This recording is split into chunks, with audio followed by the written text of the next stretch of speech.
the out-of-school children, there is also an attack on the schooling system. So we should deal with all of these fundamental intricacies and challenges that threaten the Nigerian state. Now we return to our question. How can Nigeria stop its kidnap crisis?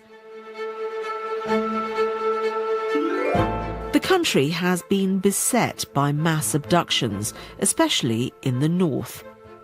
The almost ungoverned, remote nature of the terrain leaves the government struggling to reunite victims with their families. For solutions, our final expert witness pointed to the need for more technology to trace and track the movements of criminal gangs, and to make sure the teenagers they prey on for recruits have access to better paths through education. This is less, as President Trump has suggested, a need for military intervention to protect in particular Christians. As we've heard, there are many communities who are targeted. Instead, it is more about public investment. Can Nigeria stop its kidnap crisis? It needs well-targeted policies to do it, and it also needs money. This inquiry was presented by me, Tanya Beckett. The producer was Matt Tolson, the researcher Evie Yabsley, the editor Tom Bigwood, and the technical producer was James Bradshaw. That was the inquiry from the BBC. I'm Saroja Coelho here on CBC Radio 1. Well, good morning, Manitoba, and hello, Winnipeg. Thanks for joining us on this Christmas Eve, Wednesday morning, December 24th. I'm Marcy Marcusa, 3 minutes to 6 o'clock. The morning show is on air with you on CBC until 8:37, and we're glad to have you along. It's going to be busy out there, so take care, grab some patience if you have some left, and we'll spend the morning with you here. Thanks for being with us on 89.3. Let's say hello to the team, and then we're going to get into a bit of weather here. So first of all, there's May McKillop. Good morning, May. May is directing the show this morning. Also, good morning to Mr. Abby Adeyemi, who just loves Christmas. It's the final day of his Christmas sweaters, I think. Abby's our senior tech in the show. We'll hear him on air with the weather. He's wearing a toque today, so that might signify something. Also, Darren Marash. Hey, Darren. Darren is our YouTube producer, so please say hello if you're watching there. So you will need a toque. Mainly cloudy today. Winds becoming north of 20 near noon. The temperature will fall, but to minus 15 this afternoon. So all in all, pretty calm, actually, compared to what we could have. In Brandon, if you're waking there, mainly cloudy. Your high is going to, temperature also falling, rather, to minus 16 this afternoon, very similar to Winnipeg. And looking north to the city of Thompson, it will clear this morning, and your high is minus 22. So pretty straight ahead. Slick out there still. They did an additional clearing, which makes it, of course, more icy. So 788-3093.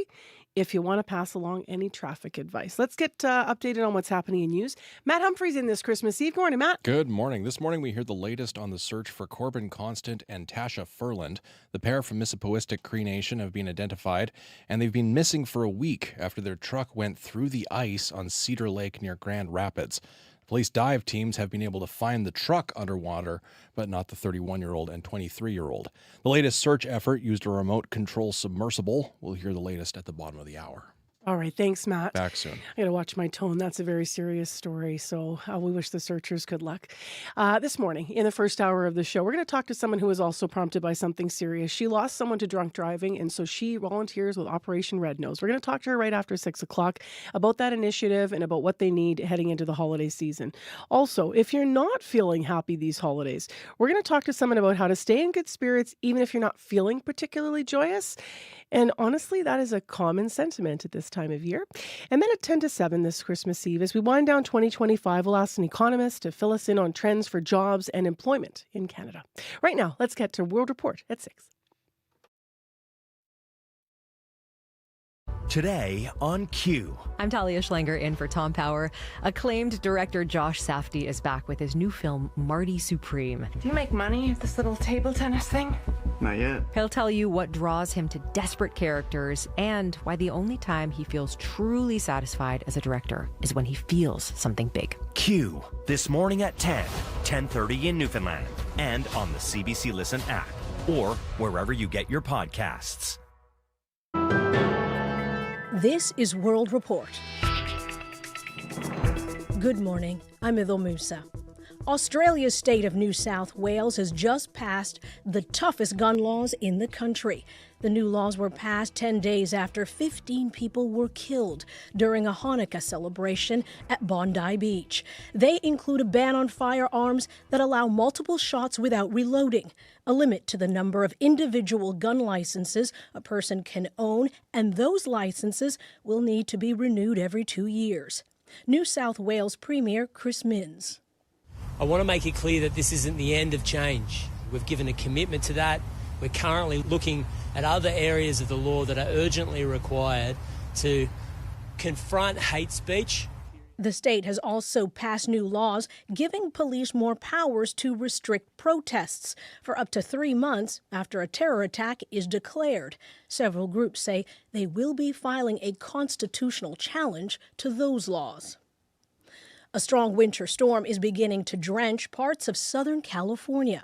The state is expected to be hit hard and fast by an atmospheric river over the next few days. Some areas could see more than a month's worth of rain in just a week. Evacuations have been ordered for several communities, and officials warn of potentially deadly flooding. Let's go to Steve Futterman in Los Angeles. Steve, what can you tell us?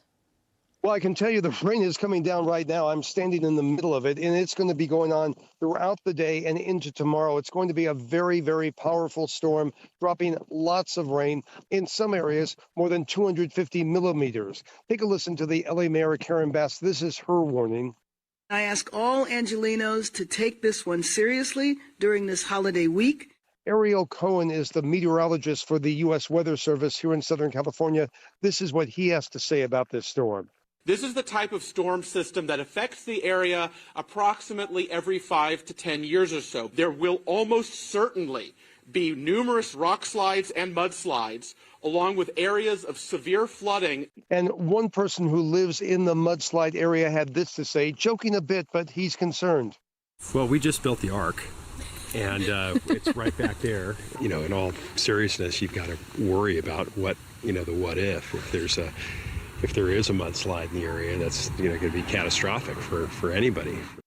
So people are obviously concerned. In some areas, people have already put up some sandbags. People are aware what a storm can do here, and in some cases, people are evacuating from their homes. Now, there are major concerns about parts of the state that are more vulnerable because of past wildfires. Can you explain more? Well, exactly. The areas here in Southern California, of course, are the areas hit by the January fires, Pacific Palisades, Altadena. Basically, there's not much vegetation on the mountains, so the mountains can't absorb much water. And this is the big concern about mudslides. When you don't have vegetation on the mountains are very, very vulnerable to these mudslides, these rock slides. That's what has people really the most concerned. Reporter Steve Futterman in Los Angeles. Thank you. Thank you. Queda aprobada la ley por unanimidad. En consecuencia, Venezuela's National Assembly voting in favor of a new law to address the U.S. blockades of its vessels. Lawmakers unanimously agreed to make it illegal for anyone to support piracy or blockades. Just last weekend, the United States tried to intercept vessels linked to Venezuela. And earlier this month, the U.S. Coast Guard seized a sanctioned tanker carrying Venezuelan crude. The Maduro regime calls that a lawless act of piracy. The White House says this is about upholding sanctions and stopping the flow of drugs into the United States.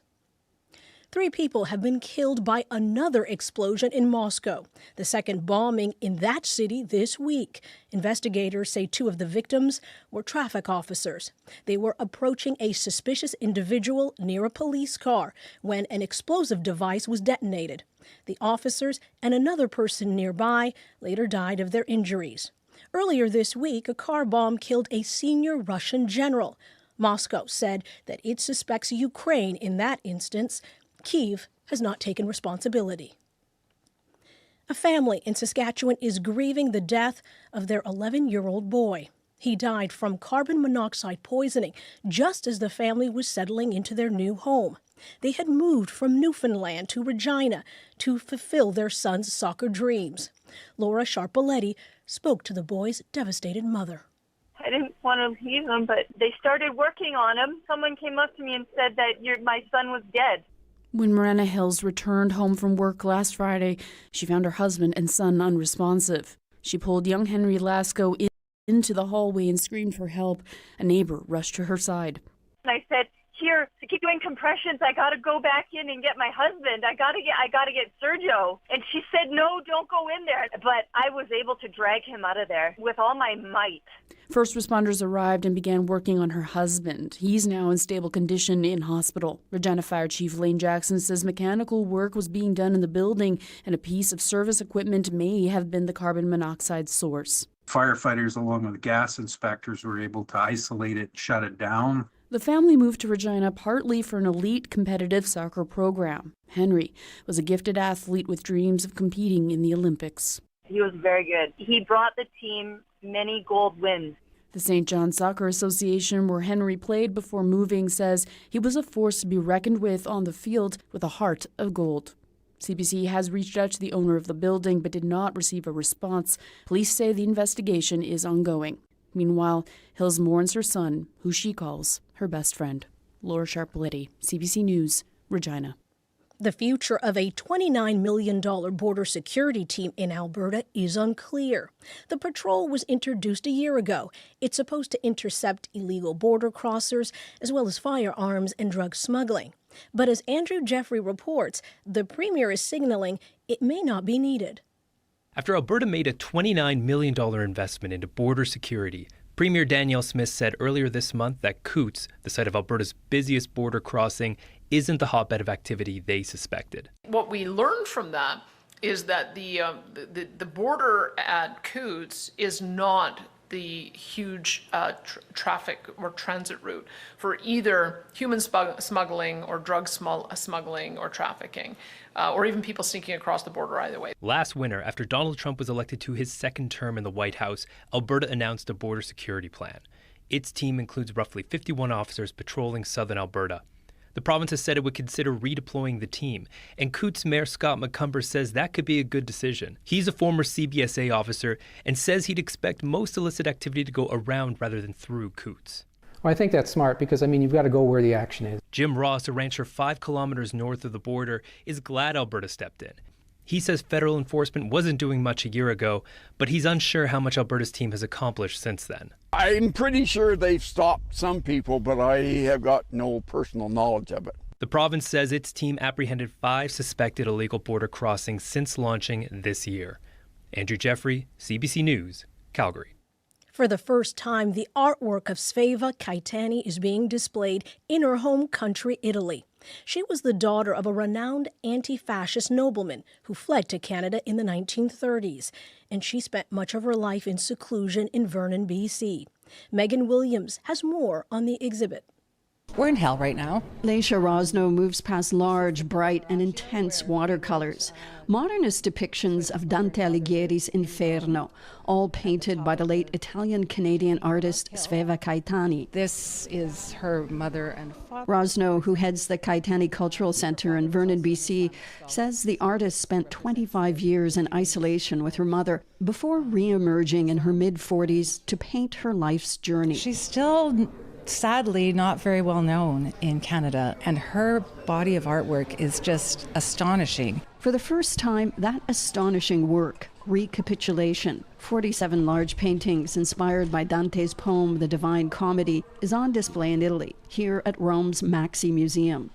Italian curator Chiara Iannicelli says when she first saw Kaitani's work in Vernon, it was like suddenly finding myself in the middle of the world, traveling at 2,000 miles speed, crossing all the worlds that not only she lived in her dreams, in her readings, but through the eyes of her father. With influences from Dante and Tolkien to Indian mysticism and indigenous sculpture, Sveva Kaitani's Recapitulation now hangs where her family's story began.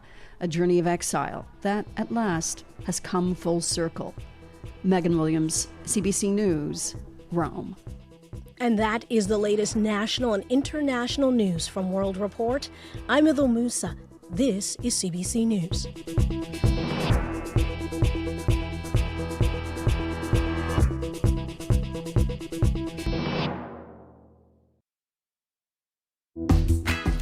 Good morning, Manitoba, and hello, Winnipeg. Welcome to this Christmas Eve edition of Information Radio. We are live downtown in the city on 89.3 FM, 990 AM on that app and on YouTube.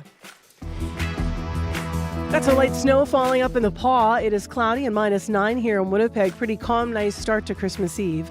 Well, we are going to talk about the need for all forms of designated drivers. Volunteers keep roads safer, and Operation Red Nose in particular needs some help this year, so we're going to hear more about that. We're also going to hear what motivates one longtime volunteer. Plus, if you struggle to feel the joy of the season, maybe you need to aim to something more achievable. How about happy enough?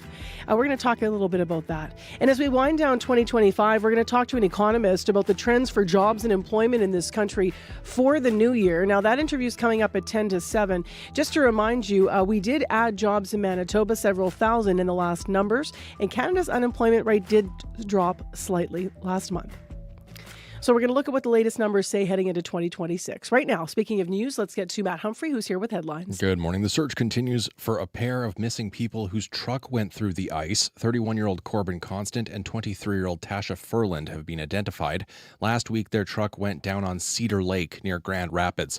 Dive teams found the truck, but not the people. We'll hear more. And we'll hear from the mayor of Winnipeg. Scott Gillingham sat down with CBC News for a year-end interview. He's up for re-election next year, and we'll hear some of his priorities ahead of voting day. More at 6:30. Now, Matt, you got to stick around for one sec, because we were asking the team and the listeners, and people were writing it on Facebook. If you still want to, by the way, do it.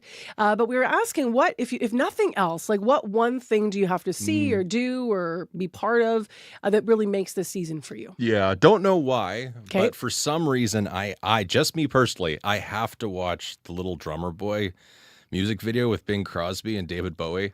I don't know if you're familiar. I am, but I haven't seen it in years. Yeah, it's weird. It's so great and weird. And for some reason, Bing Crosby's in this house and David Bowie comes over, but none of them live at the house. And oh, the videos. And then there's a spoof with John C. Reilly and Will Ferrell. Yes. Doing the same, and they do it word for word. See, okay, I don't know. Yes. Now I'm going, yes. Yeah, that one. Okay, I'm going to put that on my list for today. So I don't know why. One of the listeners, Kelly Harris, wrote in, and because we did what do you need to have happen? Sure. The next day we did, what could you do without? Very good. Like, be nice, but what really could you say? Okay, if we never do or see that again, I'm going to read this word for word.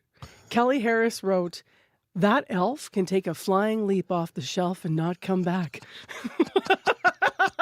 But a lot of parents think that. Kelly said, "Well, I'm thankful that it never made its way to my house. I see the stress it puts on my friends. No, thank you." Yeah, you got to find it. I mean, no, the elves actually move. I don't want to ruin it. Yeah.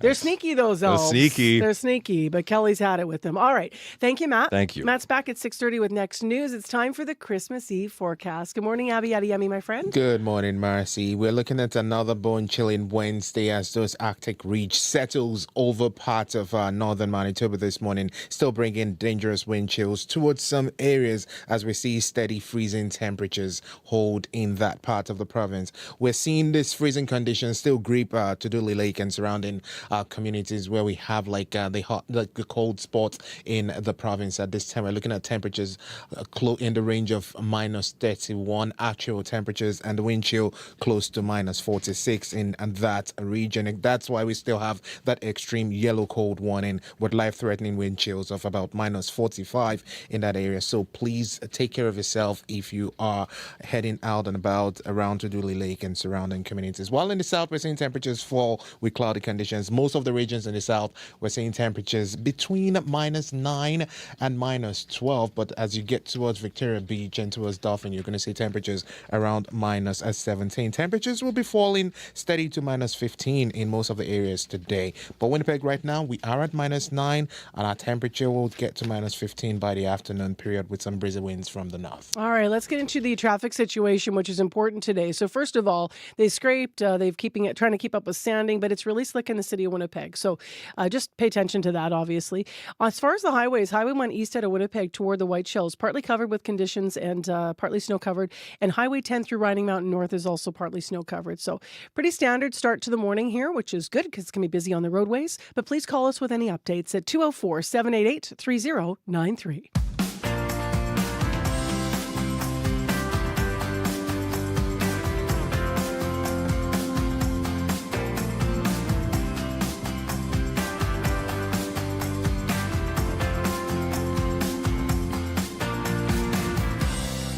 Well, speaking of driving, Operation Red Nose is the designated driver team that's been operating in our province for almost 3 decades now. And like Santa's sleigh, they deliver the gift of getting you and your vehicle home safely for free after a night out. It's a volunteer-based team. They've operated every weekend since late November. There's 3 nights left, and they still need help. They need volunteers. Alicia Dacey is up early with us this morning, volunteer media liaison and driver for Operation Red Nose in Winnipeg. Good morning to you. Good morning, Marcy. How's everyone today? Really, really well. How are you today? I'm snug and home and happy that I am, because I can't imagine being out on the streets today. It's going to be busy. It sure is. However, you volunteer and have for a lot of years, I understand, with Operation Red Nose, being out on the streets for others. What motivated you to get involved? Several years ago, a couple of decades ago now, I lost a cousin to drinking and driving. And it's an experience I think that no family should ever have to go through. So when the opportunity to volunteer for Operation Red Nose came up, I took the opportunity. And when you have done the volunteering, what do you hear from people in the that you're picking up and such? What are some of your favorite exchanges or ones you're most grateful for? You know what? Most of the time, people are just really, really happy to see you and grateful that you're willing to brave a frigid night and get them and their vehicle home safe. So it's just really an overwhelmingly positive experience every time I've done it. How much demand has there been for rides so far this year? Demand has been slower than previous years, but we're still keeping pretty busy. We've done about 215 rides home, and we still have 3 nights left. Our busiest night was actually this past Saturday, and I was driving, and I can certainly attest to that. We gave my team and I gave several rides home, so we were pretty happy about that. I should take one step back. I love that your cat's getting in the shot there. Good morning, Kitty. Yeah, she loves that. We see you. And they always put their butt to the camera. That's the best part. It's like, okay, there's a cat butt. Tell me a little bit about the need for volunteers then over the next little bit, and if somebody can volunteer, what's required? So if you want to volunteer, the easiest thing to do is to go to rednosewinnipeg.ca/volunteer, and you can apply there. The only thing is you have to be 18 plus. That's it. You don't need a driver's license. You don't need any experience, because there are other things you can do besides driving, and everyone in the drive team doesn't need a license. So there's lots of things that you can be doing, like working dispatch or helping other volunteers. So there's lots of opportunity there.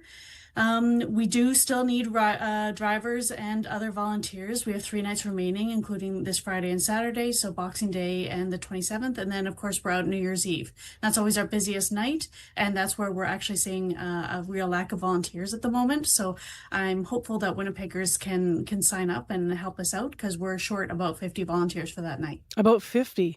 Have you been in this position before in the past? Yeah, the past couple of years, it's been harder and harder to get the word out about it, and to let people know that we are an option, and to recruit volunteers. And I can understand it can be difficult, but every year volunteers have come out and helped us. So I'm hopeful that we'll see the same thing this year. What's the commitment? Like, what is the actual shift like? How late is it, or are they all the same number of hours? What's required that way? So it is a bit of a late night. It's you're picking people up after the bars close. So you tend to start at about we start at 9 p.m. and we run till approximately 2:30, 3 a.m.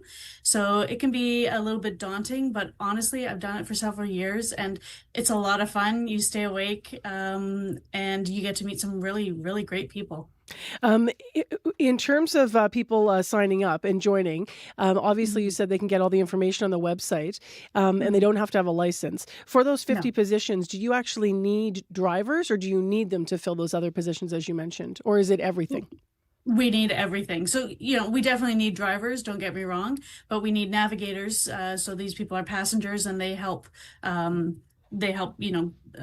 the drivers where they need to go, and handle the money, the transactions, if there's any, because while we're a free service, we do also take donations for the Winnipeg Kids Foundation. And like I said, there are dispatchers and volunteers at headquarters that we also need. So we do need everybody. So if you're able to help that night, please come help us. That'd be wonderful. How do you see the importance of Operation Red Nose in our community? I think it's a vital service. I wish that we could do it all the time. But I understand there's lots of different ways to get home, which is fantastic. You know, you have transit, you have taxis, you have ride share, designated drivers. But one of the things that none of those services do is get your vehicle home as well. So if you've had too much to drink, or you're really tired and you need a ride home, it's late at night and you don't want to leave your vehicle behind. I think a lot of people make that mistake.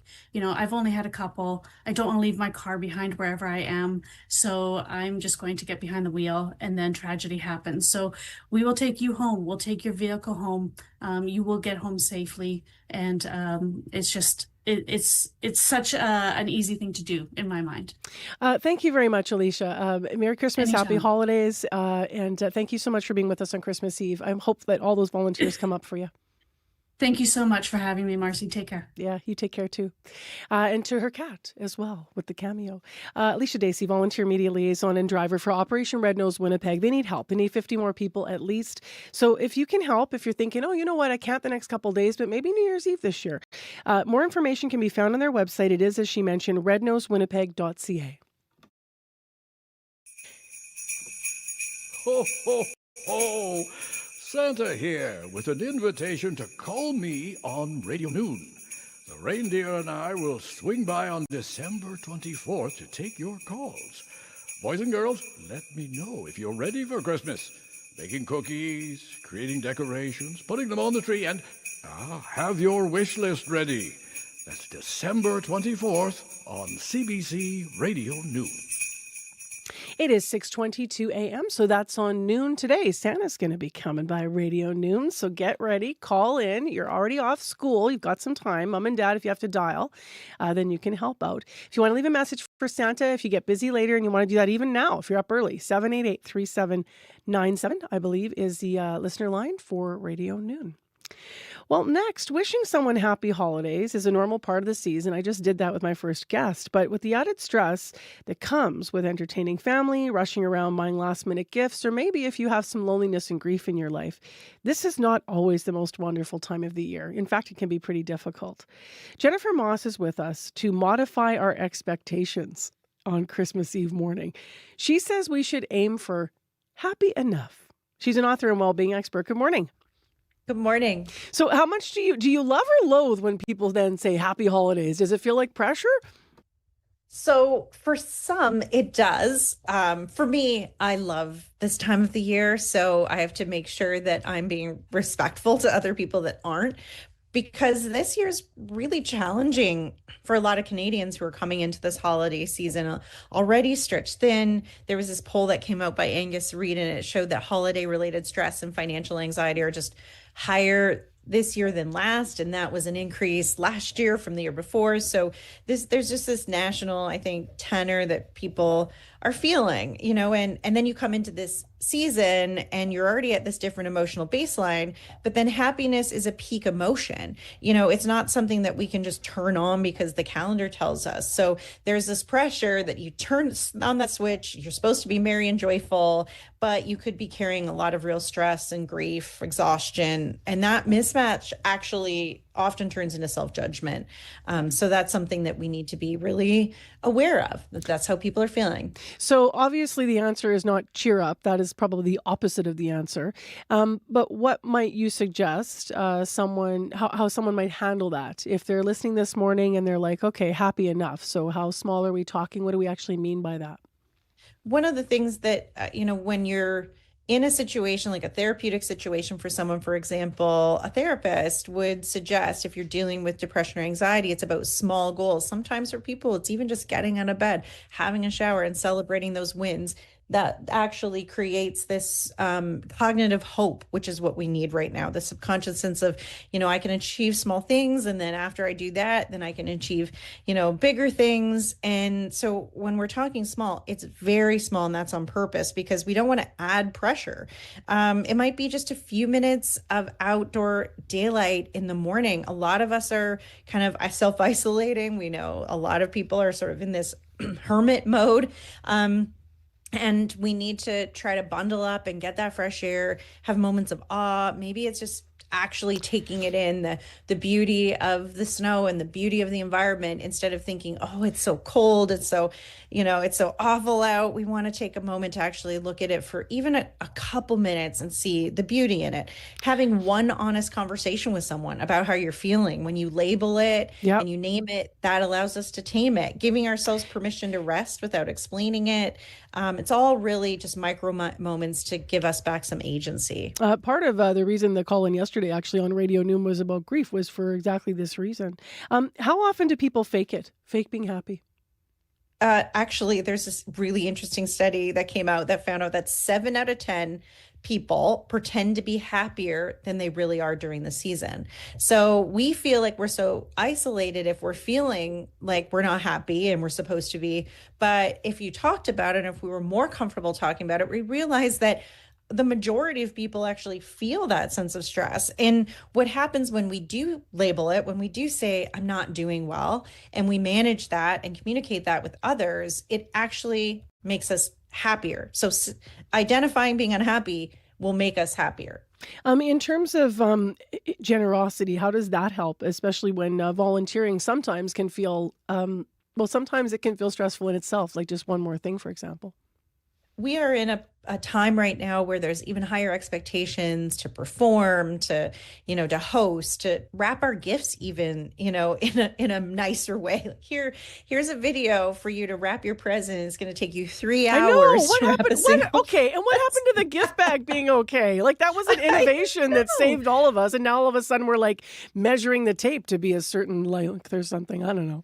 I know we're pressing our own flowers halfway through the year so that we can make a better gift. And it's like, we just need to let that go. Stop with the upward comparison. Stop with the social media, compare and despair. We really just need to look at, if we want to be happy enough, it's about also just doing things good enough. And again, like volunteering doesn't need to be formal volunteering where you're spending, a day doing this thing. That's wonderful. And you can do that. And it does make us feel good. But generosity is just checking in on someone, offering patience, letting someone go in front of you in line. Maybe two of you are at the same open parking spot. Give it to that other person. I mean, making a small donation, helping someone with their bags, packing up leftovers for someone who needs it. These are very, very tiny, simple things. Again, same with the things that we're trying to do for our own, health and happiness. Same thing that we're doing for other people. It's not a big undertaking. It's just about intentional kindness. And that makes us feel good. When we do something for another person, the half-life on that happiness is 3 times longer. So, it's a selfless act to do and good things for other people. And I just want to repeat right before you go, Jennifer, one of your terms, which I think you said during this conversation, but compare and despair. Kind of relates to all of that, what people often do at this time of year. Well, I'm going to the dollar store and bringing back the bucket bag or recycling some bag and putting a gift in there with some old tissue. I'll tell you. Oh my gosh. That's what I did yesterday. I just bought all the bags. I'm like, I'm not wrapping. Yeah. Everyone gets a bag. Deal with it. Or don't gift at all. If I could stop my mother, I would, I tell you. All right. Thank you very much for being with us. I appreciate your time this morning. Yeah, happy holidays to you. Jennifer Moss with us, well-being expert and author of Why Are We Here? Creating a Work Culture Everyone Wants, talking this year about creating a seasonal culture that will be inclusive to everyone, no matter how you're feeling this Christmas Eve morning. It is -9. It's calm in Winnipeg, and our temperature is actually going to fall to around -15 this afternoon, but otherwise quiet and calm. It's really slippery out there. I mean, speaking of letting someone have your parking spot, it was crazy out and about in Winnipeg yesterday. It's going to be busy today as well. And it's slipperier than you think because while they cleared the snow, we don't have the ruts and such, but now we do have those bare black ice patches before they get around with all the sanding and salting. So take it easy. Call us if you need to, 788-3093. Well, today is the last day. If you're really late and you want to do some Christmas shopping Christmas Eve, we've heard a lot this year about people feeling economic pressure. We're going to hear how that has been affecting things overall in our business report coming up. Also, we are going to talk about fraud. Beyond the holiday scams, fraudsters are so sophisticated now when it comes to employment scams. So Christely Ramlakan is going to join us to talk a little bit more about that. She will be with us right after your CBC Winnipeg News. This is CBC News. At 6:30, we're at -9 degrees with partly cloudy skies over downtown Winnipeg. Good morning. I'm Matt Humphrey. A man and women are still missing in northern Manitoba after their truck broke through the ice. It happened 1 week ago Tuesday on Cedar Lake near the Grand Rapids generating station. The chief of Mississippiwistic Cree Nation identified the pair as 31-year-old Corbin Constant and 23-year-old Tasha Furland. Multiple search teams have been looking for the pair, but so far only the truck has been found. Members of the Hatarian Emergency Aquatic Response Team, or HART, out of Morris wrapped up their search yesterday, but they may return after Christmas. Minnedosa's newest physician was shortlisted from 900 candidates who applied to practice in Manitoba. Prairie Mountain Health recruited Moazzam Raza, an international medical graduate born in Pakistan, raised in the United States, with his medical degree from a Caribbean university. He says he's looking forward to practicing in rural Manitoba. I want to be able to spend time with my patients when I'm giving the care that I want to give them. I don't want to be that doctor who's rushing, only spending the minimum time that's needed, or only addressing one problem at a time. I want to be able to be there for them. Raza will move to Minnedosa with his wife and 3 children. He's preparing to see first patients next September. Doctors Manitoba says our province ranks second to last nationally when it comes to physicians per capita. British Prime Minister Keir Starmer has released his annual Christmas message, and this time he touched on the state of the economy. I know many across Britain are still struggling with the cost of living. Helping with that is my priority.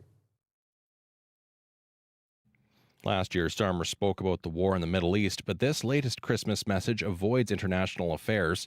Here in Canada, Prime Minister Mark Carney will release his Christmas message later today.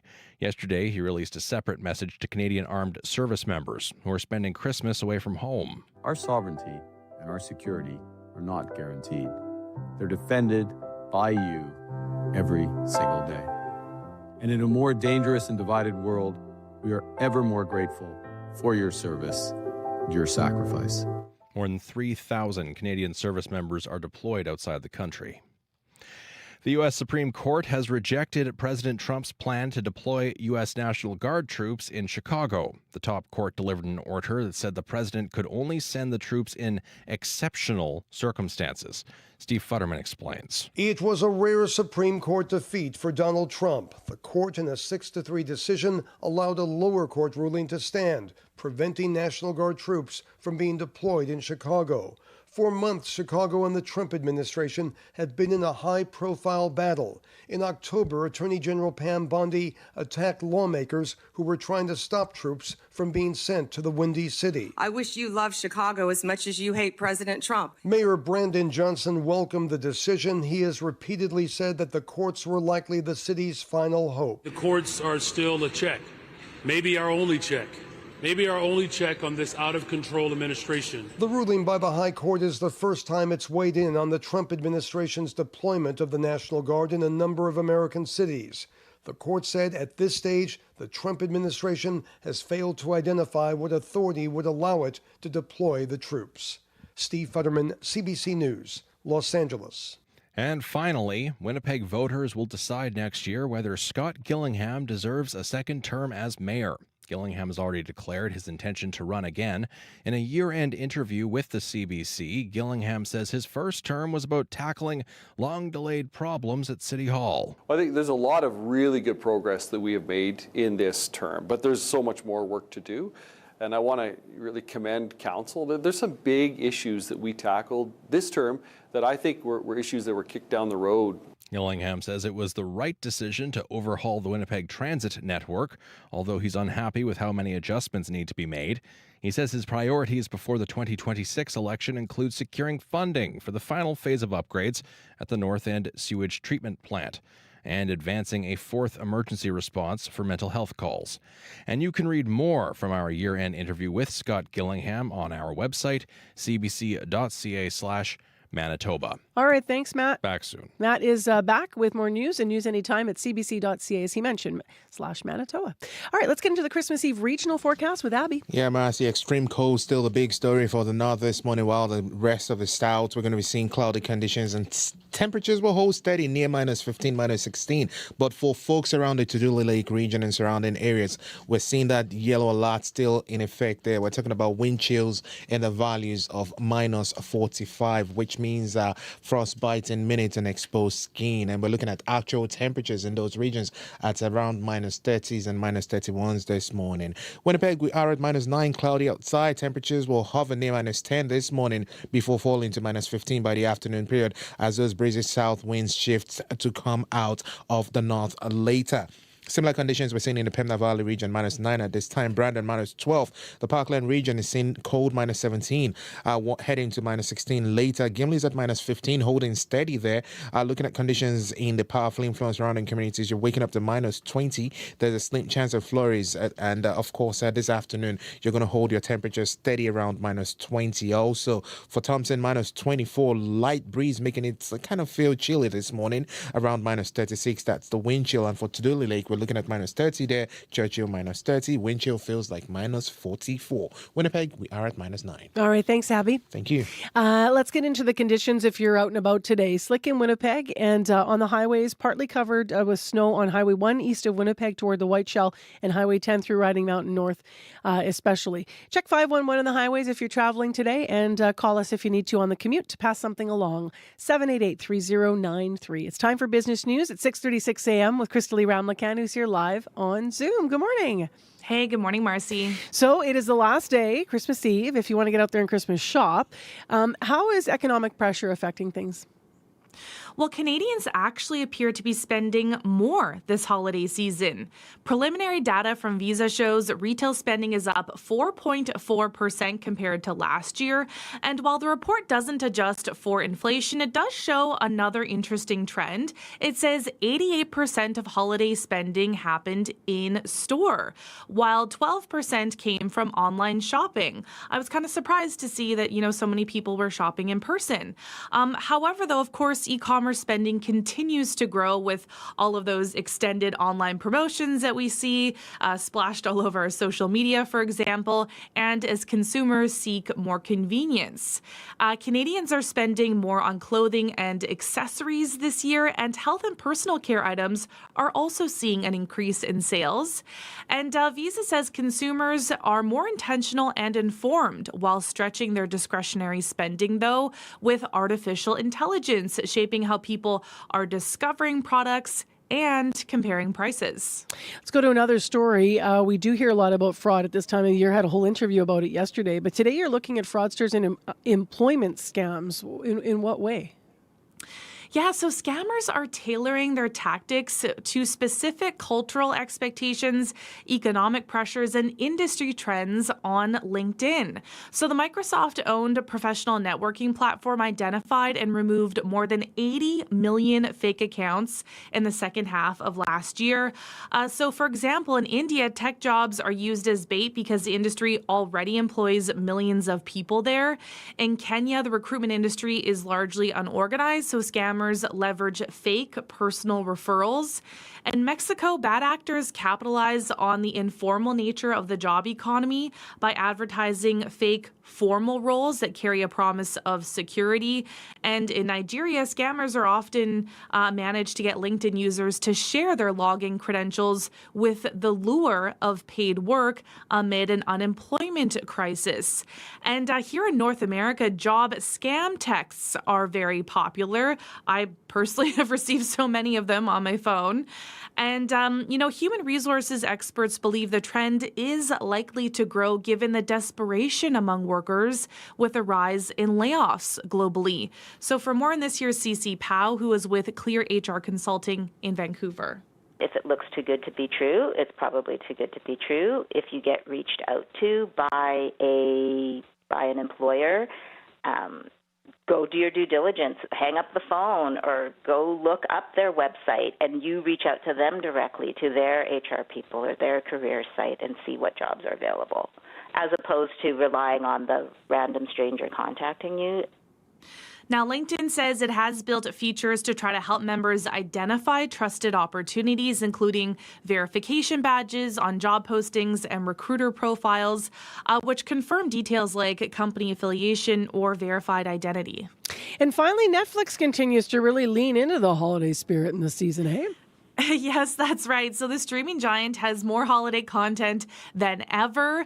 Netflix released its first fully festive original movie, A Christmas Prince, in 2017.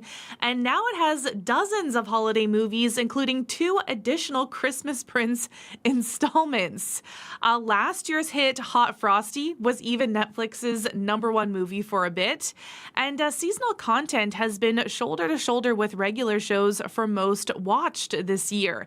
And, Netflix partners with Hallmark for a lot of this content, and lots of that content is made right here in Canada, which, as we know, offers diverse landscapes, production infrastructure, and tax credits.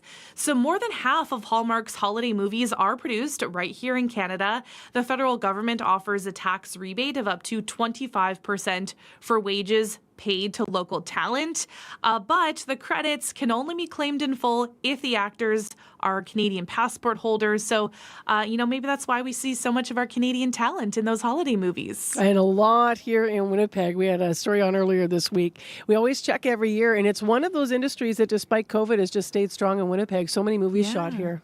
Well, you'll be guaranteed of a white Christmas if you want one, if you come to our city, I'll tell you. Yeah, that's true. Happy holidays to you. Thank you for the year. Yes, you too. Thank you so much. This is the last business report for the year, and I'll see you in the new year. All right. Thanks, Crystalie Ramlakan. Thanks, Marcy. Take care. Crystalie, one of our regular contributors to the morning show, she will join us in the new year. That is our business news on CBC.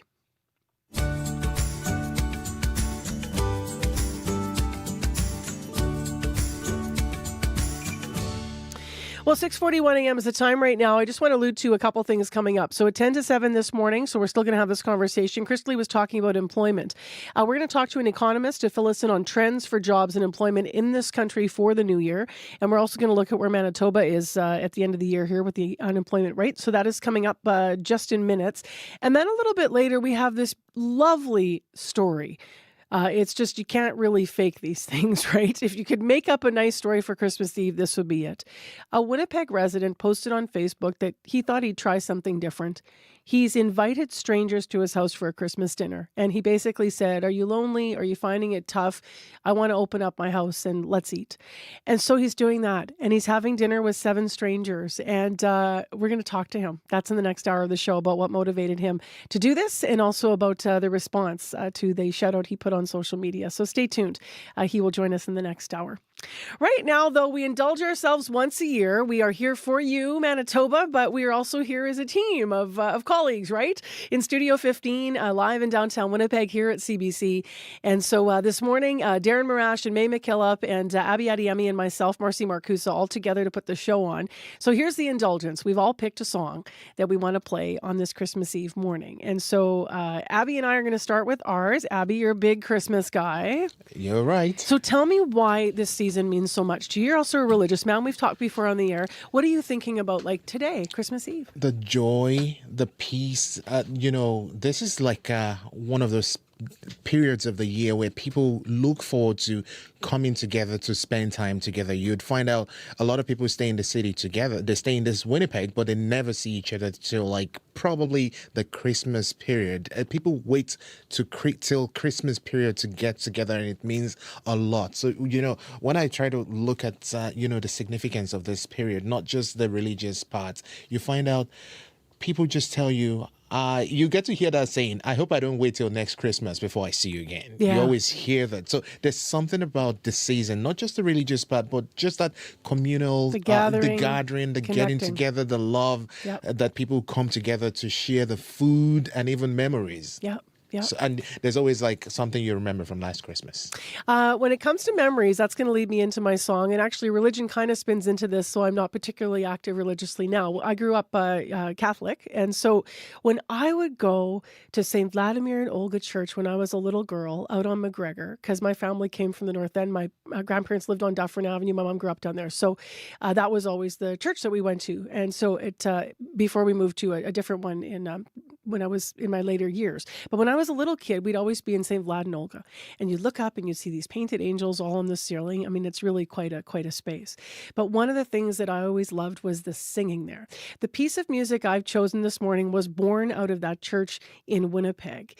Hoosley is a male chorus that you may know. They've been around in Winnipeg for some 55 years, but they actually started as the St. Vlad's College Alumni Choir back in 1969. It is an all-male chorus. Now today, what you find over these years are dads singing with grandsons, right? It's multi-generational. And the big booming of their voices is beautiful. And I guess for me, just speaking personally, because of what's happening with Ukraine, I am deeply connected to some of that culture now and also to some of the history. This song is originated in Ukraine probably around 1901.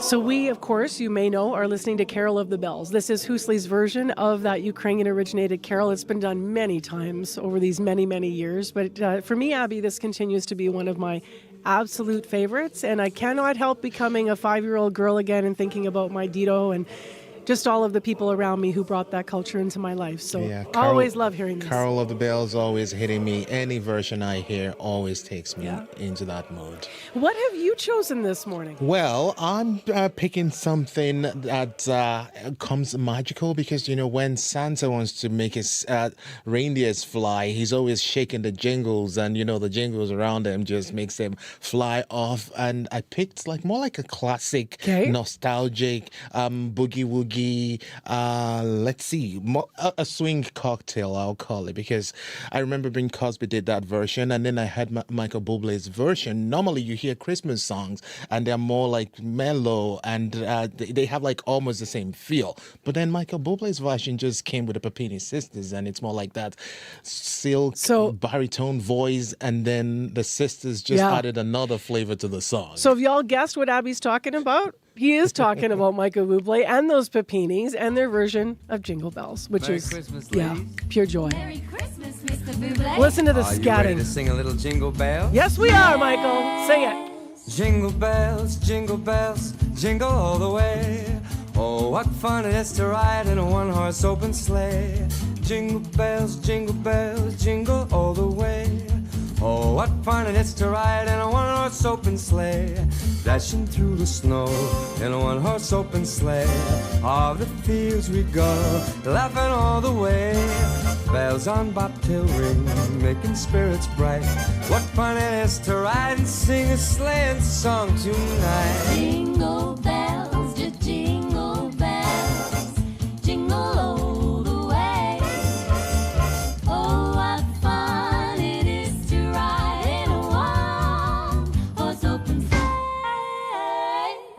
Jingle bells, just jingle bells, jingle all the way. Oh, what a lot of fun to ride and sing in a one-horse open sleigh. Dashing through the snow, We are dashing in a one-horse open sleigh. one-horse sleigh. All the fields we go, All the fields we go, laughing all the way. all the way. Bells on bobtail ring, making spirits bright. Oh, what fun it is to ride and sing a sleighing song tonight. Jingle bells, jingle all the way. Oh, what fun it is to ride in one horse open. Oh, what fun! Jingle bells, jingle all the way.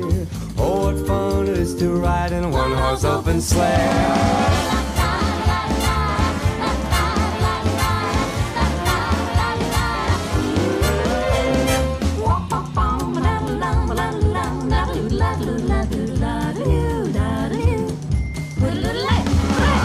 Jingle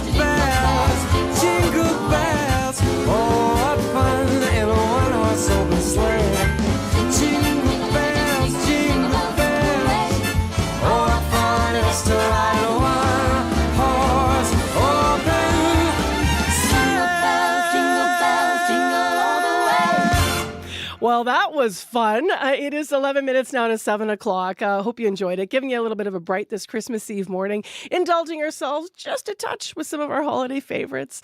Thanks for listening. You're on CBC 89.3 FM, 990 AM on the app and YouTube. If you watched our airband on YouTube, we apologize. No, we don't. We were awesome. It's cloudy and it's -9 in Winnipeg right now, by the way. Our temperature's going to fall for Christmas Eve. We're looking at -15 for Winnipeg. Brandon, mostly cloudy, you're -12, and your temperature is also going to fall today. So you're expecting to be around -16 today. And in Thompson, cloudy, -24. And you do have a daytime high, but you won't warm up much. Thompson today for Christmas Eve is going to be right around -22. Well, let's look at jobs numbers and get serious here once again. We just got them out in the last month. Now, Alberta drew the most gains when you look provincially. They added 29,000 jobs. New Brunswick and Manitoba did also add, though. Our province added several thousand jobs. Employment was unchanged in other provinces. However, let's look overall. Canada's unemployment rate dropped slightly last month, according to Statistics Canada. And it is good news given anxiety among employers over tariffs to Canadian exports to the U.S. and China. Economists, though, are projecting slow growth but some stability for our economy in the new year. What's it actually going to mean, though, for jobs in this country? Colin Mang is with us, Assistant Professor of Economics over at McMaster University. He's here via Zoom. Hi there, Colin. Oh, thanks for having me. Thanks for being with us. So what's your headline for the 2026 domestic economy? Yeah, I mean, I'm pretty optimistic for the future of Canada's economy over the long term, but the thing is, over the short term, it's going to be pretty slow going. For the first 6 months of the year anyway, I think businesses are really going to have a wait and see attitude, and this is resulting from our trade war with the United States. Until we get to the Canada-US-Mexico renegotiation next summer, what we've seen this past year is slow business investment. We've seen a lot of growth in part-time jobs, businesses not being willing to fully commit to hiring full-time workers. I think that's going to continue into the first 6 months of 2026. We're going to have some economic growth, but it's going to be slow growth. How worried should we be about CUSMA? Like if the States does actually, pull out, given what they've been saying, how significant will that be to jobs in our economy? Yeah, I mean, the Americans held public consultations a few weeks ago, and basically every industry group lined up to say that they wanted to keep the current free trade agreement. So you had the airlines, you had the other hospitality providers, you had the retailers, the manufacturers, the farm industry, the auto industry, the construction industry. They all lined up to say they wanted to keep the free trade agreement because it's working really well for them. And they want certainty in their own business prospects. Will the American administration listen to them? That's an open question. If the negotiations do go badly, if we do start to see increased tariffs on Canadian goods, that will be absolutely devastating for manufacturing. This past year in Canada, we've lost about 30,000 manufacturing jobs already, and that's despite the fact that 85% of our exports to the United States still go in tariff-free. If we see more American tariffs next year, manufacturing is the sector that is most at risk of job losses, and they could be pretty substantial. And that's a big thing for Manitoba, because listeners will know that when we talked about tariffs this year, we talked about auto and steel, sort of the big headline industries, which in Manitoba aren't as present. But manufacturing is a huge part of our economy here. Where do you think we might see job growth in the next year in 2026 in Canada? Yeah, so if we look back at 2025, the biggest areas for job growth were in healthcare and social assistance, also in retail and wholesale, and in hospitality. And I think going into 2026, healthcare and social assistance is still going to be the big driver of job gains. And that's in part because, I mean, that's driven by our aging population. It's not trade related. We added about 60,000 jobs in healthcare and social assistance. There's a lot of demand for nurses as well as for personal support workers. So I think that's going to continue to be a growth area in 2026. When you look at nurses particularly, they have the lowest unemployment rate of any occupation in Canada. It's only around 1%.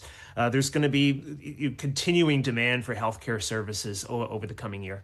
What about how much people earn? To what degree does a Canadian university education, is that still an indicator for getting a middle class job? What do we know by the numbers there? Yeah, I mean, when we think about Canadian university degree, it is still a ticket to a middle class or upper middle class life for most people who do go to university. And it's a pretty steady pathway. A typical bachelor's degree holder will earn between $70,000 and $80,000, which puts them about 24% more than the national average. For a worker in Canada. If you have a master's degree, you'll earn around $85,000. And if you have a PhD, you can earn $100,000 or more.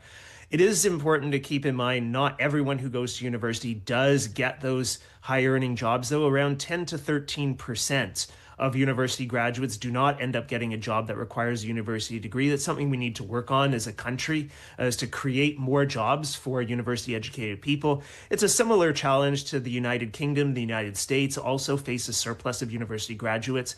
It's a longer term problem that we have, and we just need to work more on creating those good quality jobs. And what's the story in the trades when it comes to jobs then? Yeah, the trades are really interesting. So, I mean, if you're a general laborer, you'll earn $25 to $30 an hour, which is about $50,000 to $60,000 a year. That's an average earnings for a Canadian worker. But if you're into skilled trades, like if you're a plumber, you can earn $60,000 to $70,000. As an electrician, you can earn $70,000 to $80,000 or even more. If you're in big cities like Vancouver, Toronto, Ottawa, you could be earning $80,000 to $100,000 if you're into skilled trades. One of the things to watch over the next 3 to 5 years, because the federal government has a plan to build a lot more homes and also to expand infrastructure in Canada, there's going to be growing demand for skilled trades over the next 3 to 5 years in Canada. And given that we already have a shortage of skilled trades in many cities, it really is a viable employment opportunity for people who are looking to earn above average incomes. All right, Colin Mang, thank you very much for being with us with this. Yeah, you're very welcome. Thanks for having me, and have a great Christmas. Thank you. You too. That is Colin Mang, who's an assistant professor in economics at McMaster University, giving us a bit of an outlook of jobs, how we're ending the year, and what we might expect in 2026 for employment. It's 3 minutes now to 7 o'clock, and Matt Humphrey is in with our local Manitoba news headlines now. Good morning. Good morning. Speaking of employment, some internationally trained doctors are headed to Manitoba. Doctors Manitoba says when compared to other provinces, our province ranks second to last in terms of doctors per capita, but now 4 new physicians have been hired in rural communities, helping relieve the family doctor shortage in Minnedosa and Killarney. In Killarney, the 2 new doctors are a husband and wife who met in medical school in their home country, Nigeria, 14 years ago. We'll hear more of their story at the bottom of the hour. All right, thanks, Matt. Back soon.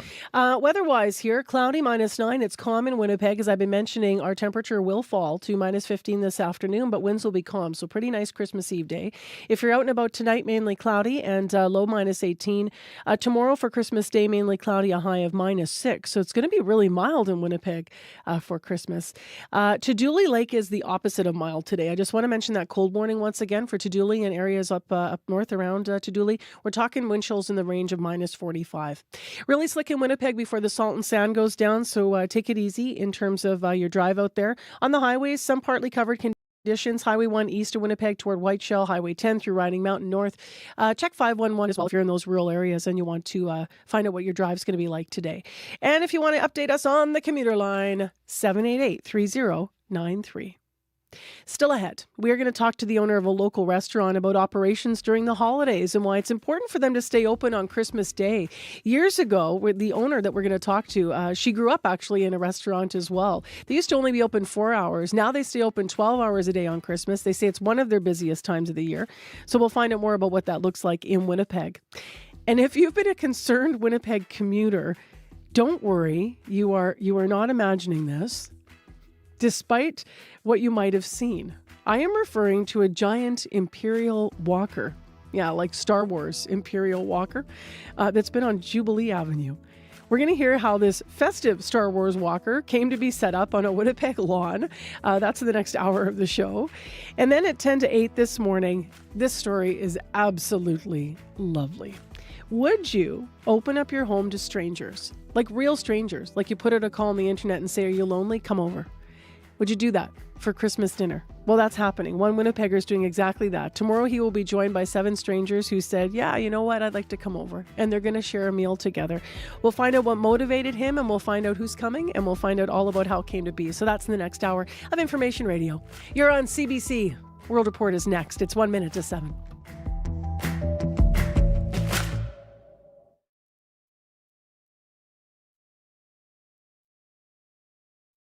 on The Current. I'm Mark Kelly. Jimmy Darts has become a social media sensation for his kindness videos, helping strangers by giving and raising thousands of dollars. My followers donated over $31,000 for you. Jimmy Darts on how generosity has changed his life, coming up on The Current. The Current, this morning at 8:37, 9:07 in Newfoundland, and on the CBC Listen app. This is World Report. Good morning. I'm Idil Musa. The spotlight is on Moscow today as it prepares to deliver its response to a newly refined 20-point peace plan. It was hammered out during marathon negotiations in Florida. World Report co-host John Northcott is following this story for us. John, some details are being unveiled by Ukraine's President Volodymyr Zelensky. What are we learning? Ethel, Ukrainian President Volodymyr Zelensky telling journalists that there has been, quote, significant progress towards finalizing the documents. Those documents, a 20-point plan reworked from the earlier contentious 28-point plan. Unlike that previous plan, this latest was hammered out between Ukraine and U.S. delegations. It's aimed at a deal that would include Ukraine, Russia, the U.S., and Europe. It proposes that Ukraine would keep its army at its current strength of 800,000, with the U.S. and European allies providing security guarantees. Still outstanding, though, several significant issues: the future of the Donetsk and Luhansk regions, the Donbass, as well as control over the Zaporizhzhia nuclear power plant. So far, no robust response from the Russian government other than from President Putin's spokesperson, who noted that the key aspects of Russia's position are well known to their U.S. colleagues. On the one hand, we have this detailed 20-point diplomatic roadmap being reviewed in Moscow today. But on the other, the Russian capital is facing a sudden and unexplained spike in violence, which many people are connecting to the war in Ukraine. What's the latest? Ethel, early this morning, authorities approached a man they deemed to be suspicious near some parked cars not far from a police station. A bomb went off, killing 2 police officers. This latest explosion happened very close to a car bomb explosion on Monday that killed a senior Russian military commander, the 3rd Russian general killed in the last 12 months. Russian authorities have pointed the finger of blame at Ukrainian intelligence services for the attacks. Pro-war bloggers, generals, senior defense and law enforcement personnel targeted in various cities, some shot or hit with bombs, sometimes in cars, even once by explosives concealed in an electric scooter. All of this having the effect of bringing the war to Moscow's doorstep, reminding senior Russian officials and even everyday people about the stakes and just how close to home this war is. The CBC's John Northcott in London. Thank you. Thanks, Ethel. The former European commissioner is among 5 people now banned from entering the United States. The Trump administration is accusing Thierry Breton and others of leading organized efforts to censor American viewpoints on social media. Breton served as the European commissioner between 2019 and 2024. He is considered the mastermind behind the EU's Digital Services Act. That law is intended to combat hate speech, misinformation, and disinformation. But the White House says it stifles free speech and it discriminates against U.S. tech companies. The U.S. Supreme Court has denied President Donald Trump's request to send the National Guard into Chicago. The administration said it was necessary to help protect federal property and immigration officers in the city, but the court disagreed. Steve Futterman has the details. It was a rare Supreme Court defeat for Donald Trump. The court, in a 6-3 decision, allowed a lower court ruling to stand, preventing National Guard troops from being deployed in Chicago. For months, Chicago and the Trump administration have been in a high-profile battle. In October, Attorney General Pam Bondi attacked lawmakers who were trying to stop troops from being sent to the Windy City. I wish you loved Chicago as much as you hate President Trump. Mayor Brandon Johnson welcomed the decision. He has repeatedly said that the courts were likely the city's final hope. The courts are still a check, maybe our only check. Maybe our only check on this out-of-control administration. The ruling by the High Court is the first time it's weighed in on the Trump administration's deployment of the National Guard in a number of American cities. The court said at this stage, the Trump administration has failed to identify what authority would allow it to deploy the troops. Steve Futterman, CBC News, Los Angeles.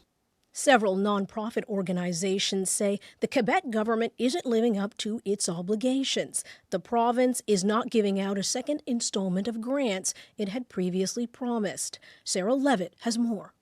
Now, that was really extremely surprising. Philippe Dongier says he was shocked when he learned the Quebec government wasn't going to follow through with its contract with his organization.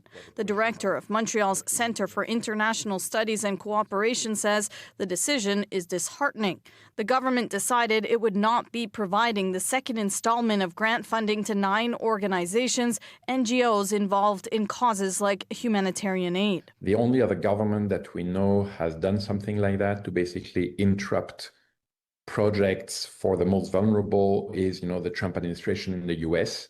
And now the government of Quebec is doing something similar. Dongier says for his centre, it's the matter of about $300,000, all for a project helping Indigenous women in Guatemala. The government explained in a statement it's a question of budget restraints and only 9 of 28 organizations are affected. We have a very tight budget. Odette McCarthy is the executive director of the International Centre for Human Rights Education. She says the ministry in charge hasn't been returning calls, and she says not only does this decision have an impact on organizations, but also on Quebec's reputation in the humanitarian field. This is going to have a credibility question mark that's going to be attached when you're a government that has not respected its engagements. The organizations hope the government hears their pleas and reverses the decision in the new year. Sarah Levitt, CBC News, Montreal. In Gaza, preparations are underway at the territory's only Catholic church. People there are about to celebrate their third Christmas amid the devastation of war. The CBC's Sasha Petrusik reports. Latin hymns and prayers in Arabic fill the stone hall of the church, along with lights and a huge Christmas tree. But the roof is still scarred from an Israeli strike in July. Nearby Greek and Protestant churches have also been damaged. Christians, who numbered only 1,000 in Gaza when the war started, have paid a heavy price. Fatin Salfiti lost her son and husband. There's no happiness here, she says through tears. No Christmas preparations, no nothing. My heart doesn't feel it. The ceasefires brought some relief, but airstrikes have not stopped entirely, and living conditions are nothing short of catastrophic, says visiting Cardinal Pier Battista Pizzaballa. Still, he sees a glimmer of hope. We saw that the resilience of these people is what at the end will prevail. But inside the fortified church compound, one that's housed some of the displaced and provided food and water, children seem to be the only ones in a holiday mood. Next Christmas will be better, says 13-year-old Maria Anton. I hope we will be in peace. Sasha Petrusik, CBC News, Toronto. A master painter, a mysterious coastline, a riddle for people in Newfoundland to solve. A painting believed to be centuries old is now on display in St. John's, and the public is being asked to help identify the location. Julia Israel has that story. Almost 20 years ago, I began working on this painting, and there was a very particularly odd anomaly happening with the varnish. Heidi Sobel is a conservator with the Royal Ontario Museum. She's searching for answers that could paint a picture of Canada, dating back to the 1600s. And I rarely come across paintings this old in Canada, and to have that of Canada is pretty exceptional. 2 paintings of majestic yet rugged coves, people wading through the bay, fishing on wooden platforms. One painting looks out to infinite sea, the other peers inland. Sobel was just the right set of eyes to date and place the works of art. My mom's from Newfoundland. My mom's from St. John's. It feels like a little bit of a homecoming for me, I have to be honest. Now the paintings have arrived in St. John's for people to get a closer look. Mark Ferguson at the Rooms Museum is keen on identifying the Canadian coasts in Dutchman Gerard van Edema's paintings. Because of all the fishing structures and the flakes, it's again clearly a Newfoundland fishing scene. So I would really love to have people come in and have a look at that one and say, yeah, that could be this place or that place kind of thing. In colonial times, merchants commissioned painters to bring home a visual of a future that awaits. Now, 4 centuries later, it's up to Canadians to tell that story. Julia Israel, CBC News, St. John's. And that is the latest national and international news from World Report. I'm Idil Musa. This is CBC News.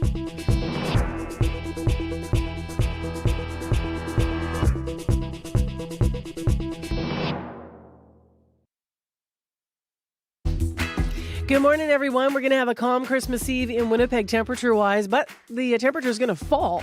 I'm Marcy Marcusa. Thanks for joining us. We are live on CBC in downtown Winnipeg on 89.3. You also might be on 990 AM wherever you're listening or watching on YouTube. Thanks for joining us. It is 7:10 a.m. and this hour on the show, we will talk about something you might have seen in traffic. The Galactic Empire just landed a unique Christmas display on Jubilee Avenue. It includes this huge Imperial Walker. Yes, it's exactly what you're thinking if you're a Star Wars fan. If you haven't seen it yet, we're going to hear all about it right after the 7:30 news. Also, we're going to talk to the owner of a local restaurant about operating during the holidays and why they say it's important for them to stay open on Christmas Day included. And then we have this beautiful story coming up. Would you open up your home to strangers from the internet on Christmas? One Winnipegger is doing exactly that. Tomorrow, his whole table will be filled with people that he opened up to. He said, "Are you lonely? Do you need somewhere to gather and be? Come to my place." So how did this come to be, and what are they eating, and how's he preparing? And all of that's coming up just before 8 o'clock. Really nice story. Right now, let's turn our attention to serious matters. We have updates in our news this morning from Matt Humphrey. Good morning. This morning we hear the latest on the search for Corbin Constant and Tasha Furland. The pair from Mississippiwistic Cree Nation have been identified. They went missing a week after their truck went through the ice on Cedar Lake near Grand Rapids. Police dive teams have been able to find the truck underwater, but not the 31-year-old and 23-year-old. The latest search effort used a remote control submersible. We'll hear more at the bottom of the hour. We'll also hear from the mayor of Winnipeg. Scott Gillingham sat down with CBC News for a year-end interview. He's up for re-election next year, and we'll hear some of his priorities ahead of voting day. And if I may, the technical term for that walker is an all-terrain armored transport. An AT-AT. An AT-AT, right? If you will. Oh, yes. You may. You're a Star Wars guy? Yeah. Oh, of course. You know what? I love Star Wars. I don't know any of the terms. Oh, so yeah. It's a good thing you're here. That's your AT-AT. That's your typical AT-AT. AT-AT story at 7:40. Abby, it's your turn. What's up in the weather? Extreme yellow code warning in effect for Tuduli Lake and surrounding region this morning. We're seeing wind chills in the valleys of minus 45. Actual temperatures in that region is around minus 30s to minus 31s. But for Winnipeg right now, we're at minus 9, cloudy conditions. Temperature will hold steady around that, and we might see it get to minus 15 by the afternoon period. Similar for the southern part of the province, but up north, we're seeing temperatures around minus 30 around Thompson, Churchill, Tuduli Lake, Gillam, and the wind chill minus 45. So it's frigid up there, and it's cloudy down south, and it's a mild Christmas Eve. Check 511 for highway conditions if you're heading out and about. Be careful in Winnipeg. It is a little bit slick after they cleared the roadways. And call us if you need. 788-3093.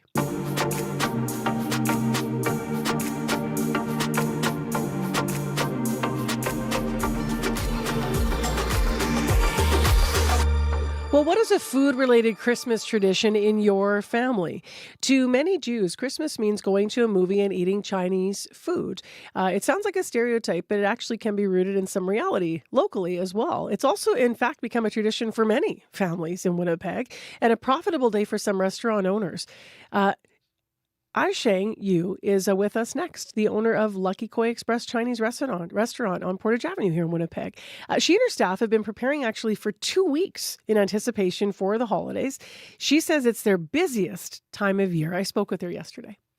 Hi, good morning. So tell me a little bit about how busy it is. Preparing for how many weeks? So normally preparation starts at least 2 to 3 weeks before with ordering, especially meats. Meats takes a long time to prepare. And then prior a few days before, we are working 12-hour days just to prep enough vegetables for the days, because Christmas Eve, Christmas Day, and Boxing Day, all 3 days are pretty busy.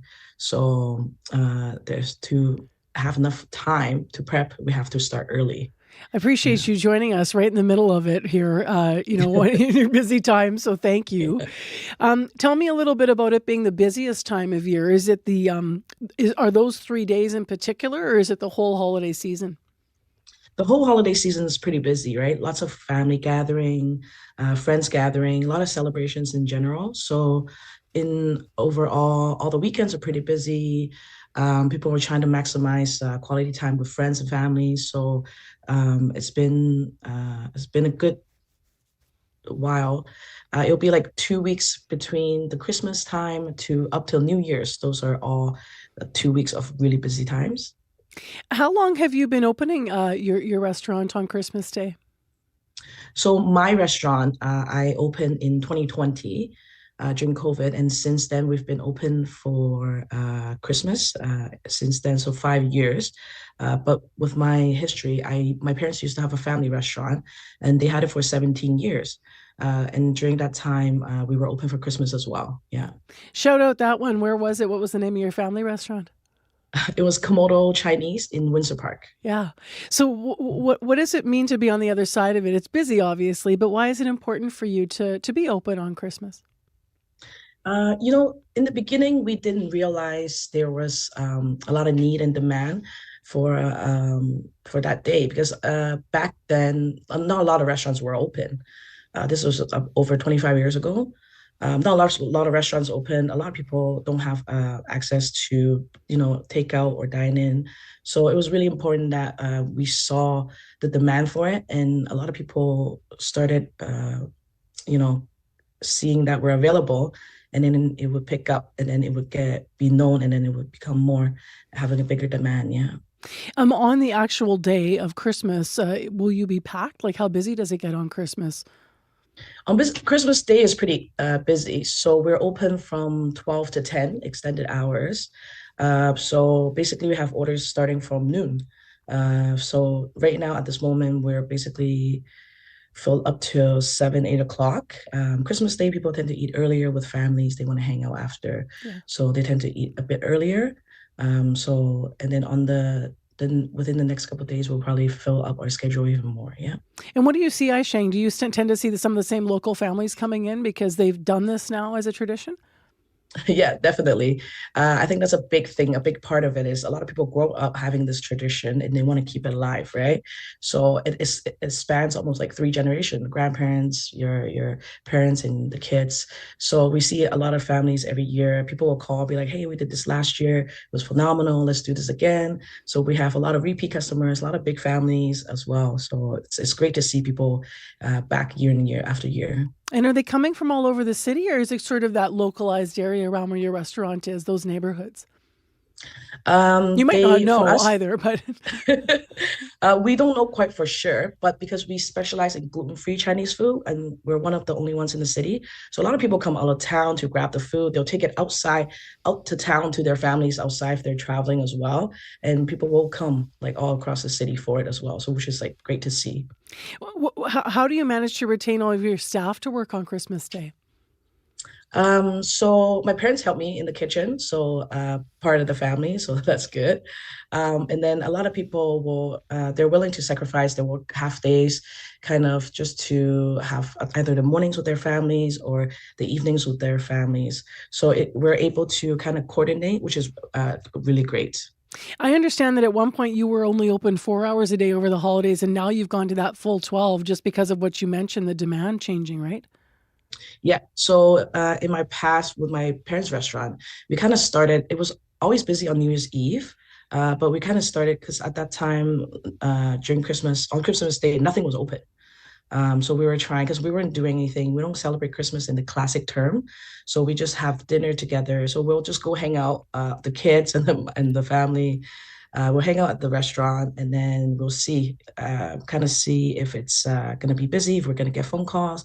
And it kind of like slowly picked up. So we first started as a few hours just to try, see if it's busy.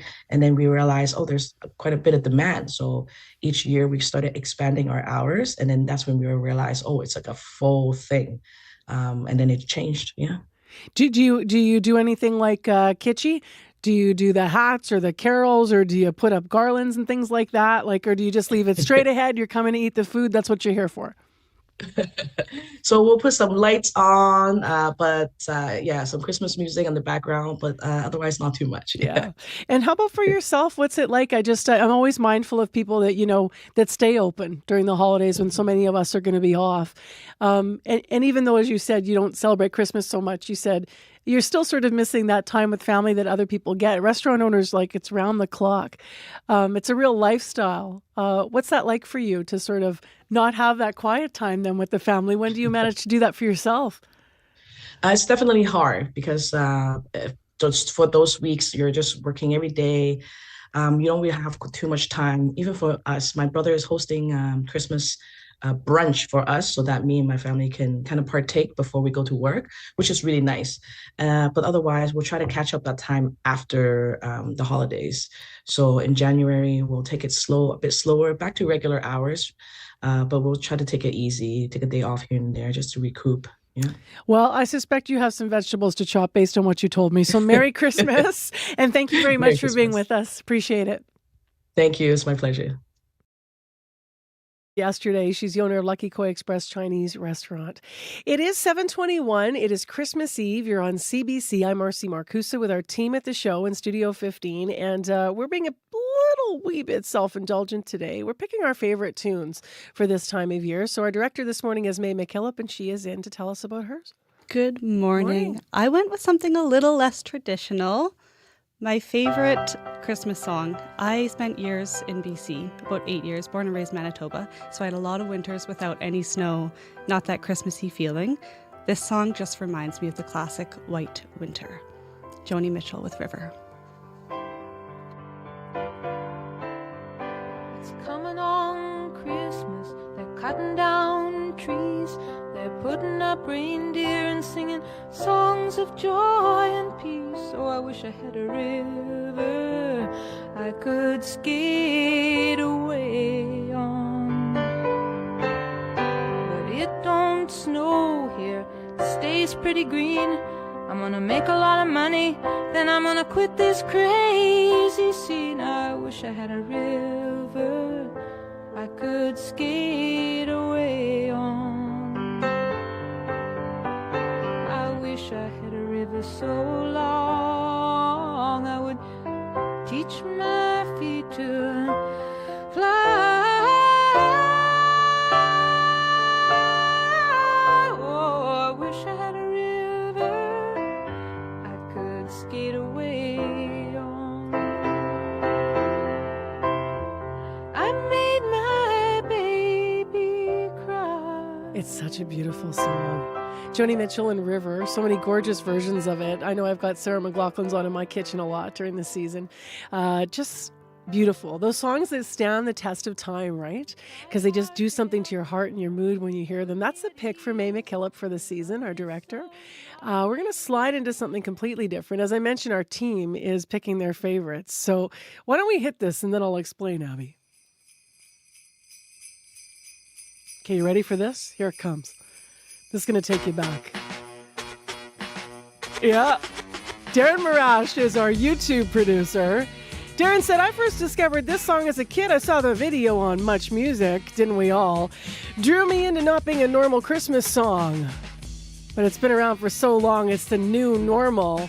Here's Darren Marash on our CBC Manitoba's team pick for Christmas song. This is Run DMC and Christmas in Hollis. December 24th on Hollis Ave at the dark. When I seen a man chilling with his dog at the park, I approached him very slowly with my heart full of fear. Looked at his dog, oh my God, a ill reindeer. But then I was yelling 'cause the man had a beard and a bag full of goodies, 12 o'clock at night. So I turned my head a second and the man was gone. But he must have dropped his wallet smack dead on the lawn. I picked the wallet up and then I took a pause, took out the lights and then it cold said Santa Claus. $1 million in it cold, hundreds of G's. Enough to buy a boat, magic car with ease. But I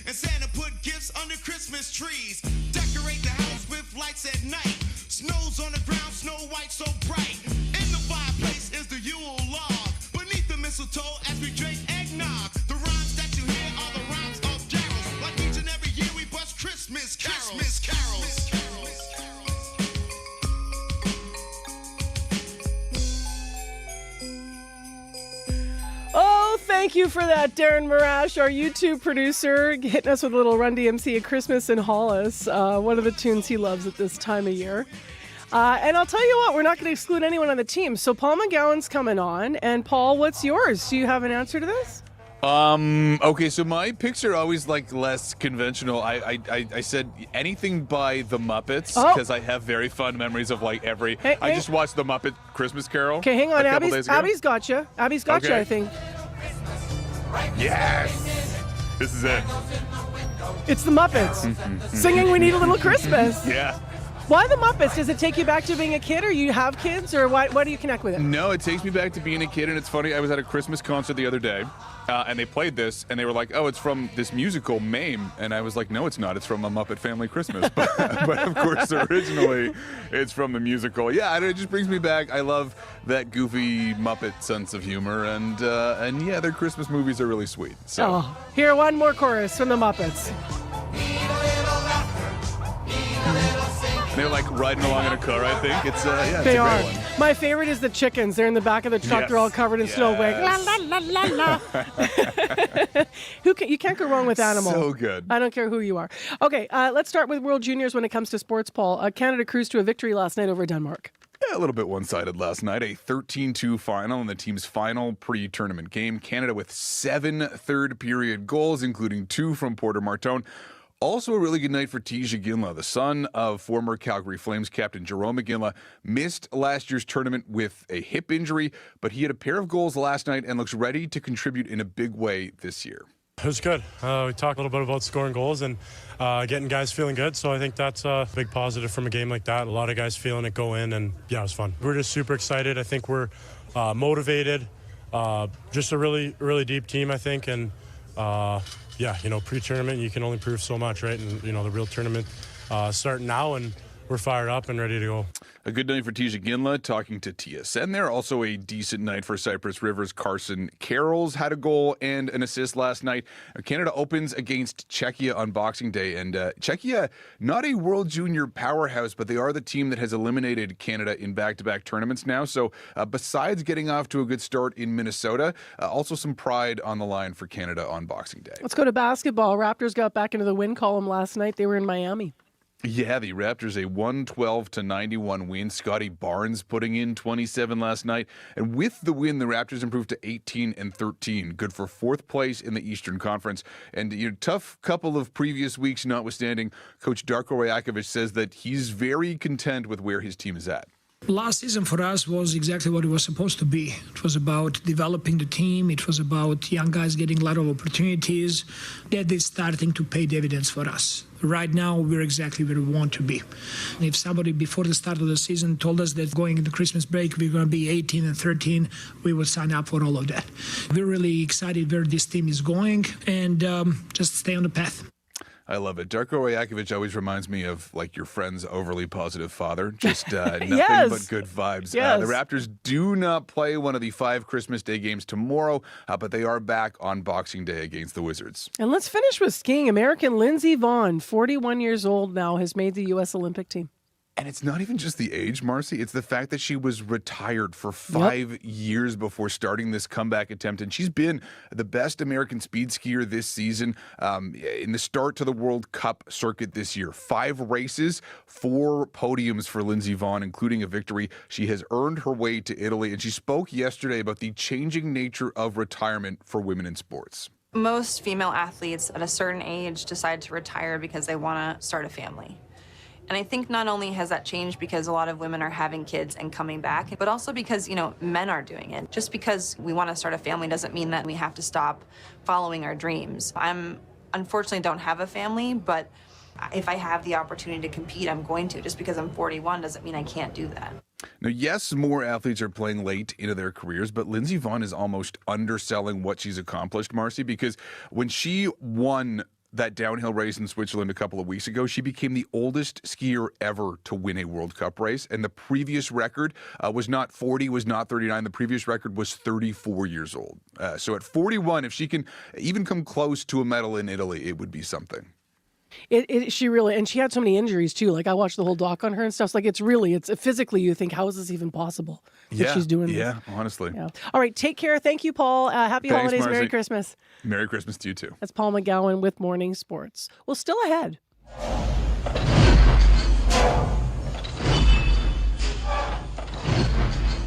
The Galactic Empire just landed.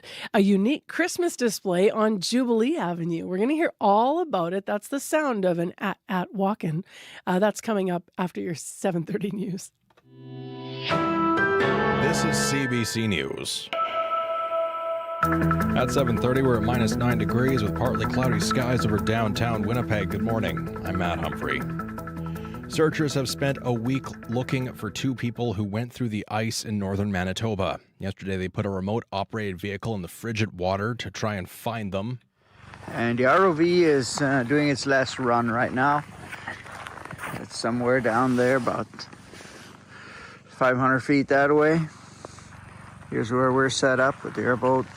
That's Dive Team Coordinator Paul Mandel with the Hutharian Emergency Aquatic Response Team. Describing the search site, it's at Cedar Lake, just west of the Grand Rapids Generating Station.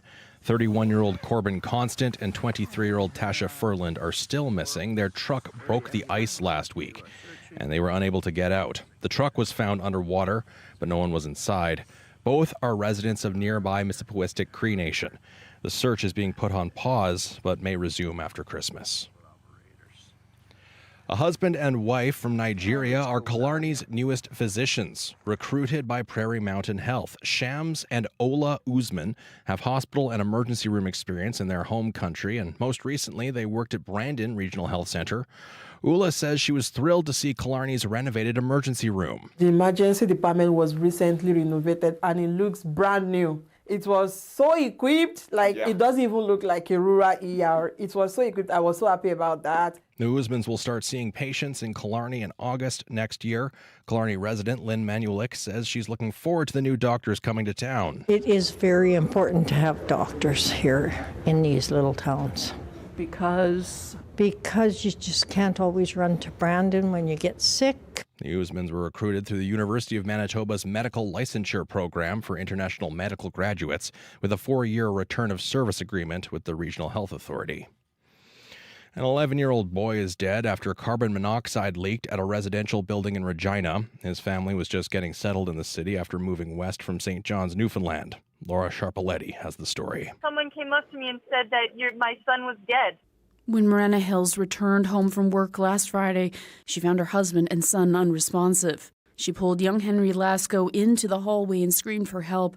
A neighbor rushed to her side. And I said, keep doing compressions. I got to go back in and get my husband. I was able to drag him out of there with all my might. First responders arrived and began working on her husband. He's now in stable condition in hospital. Regina Fire Chief Lane Jackson says mechanical work was being done in the building and a piece of service equipment may have been the carbon monoxide source. Firefighters, along with gas inspectors, were able to isolate it, shut it down. The family moved to Regina partly for an elite competitive soccer program. Henry was a gifted athlete with dreams of competing in the Olympics. CBC has reached out to the owner of the building but did not receive a response. Police say the investigation is ongoing.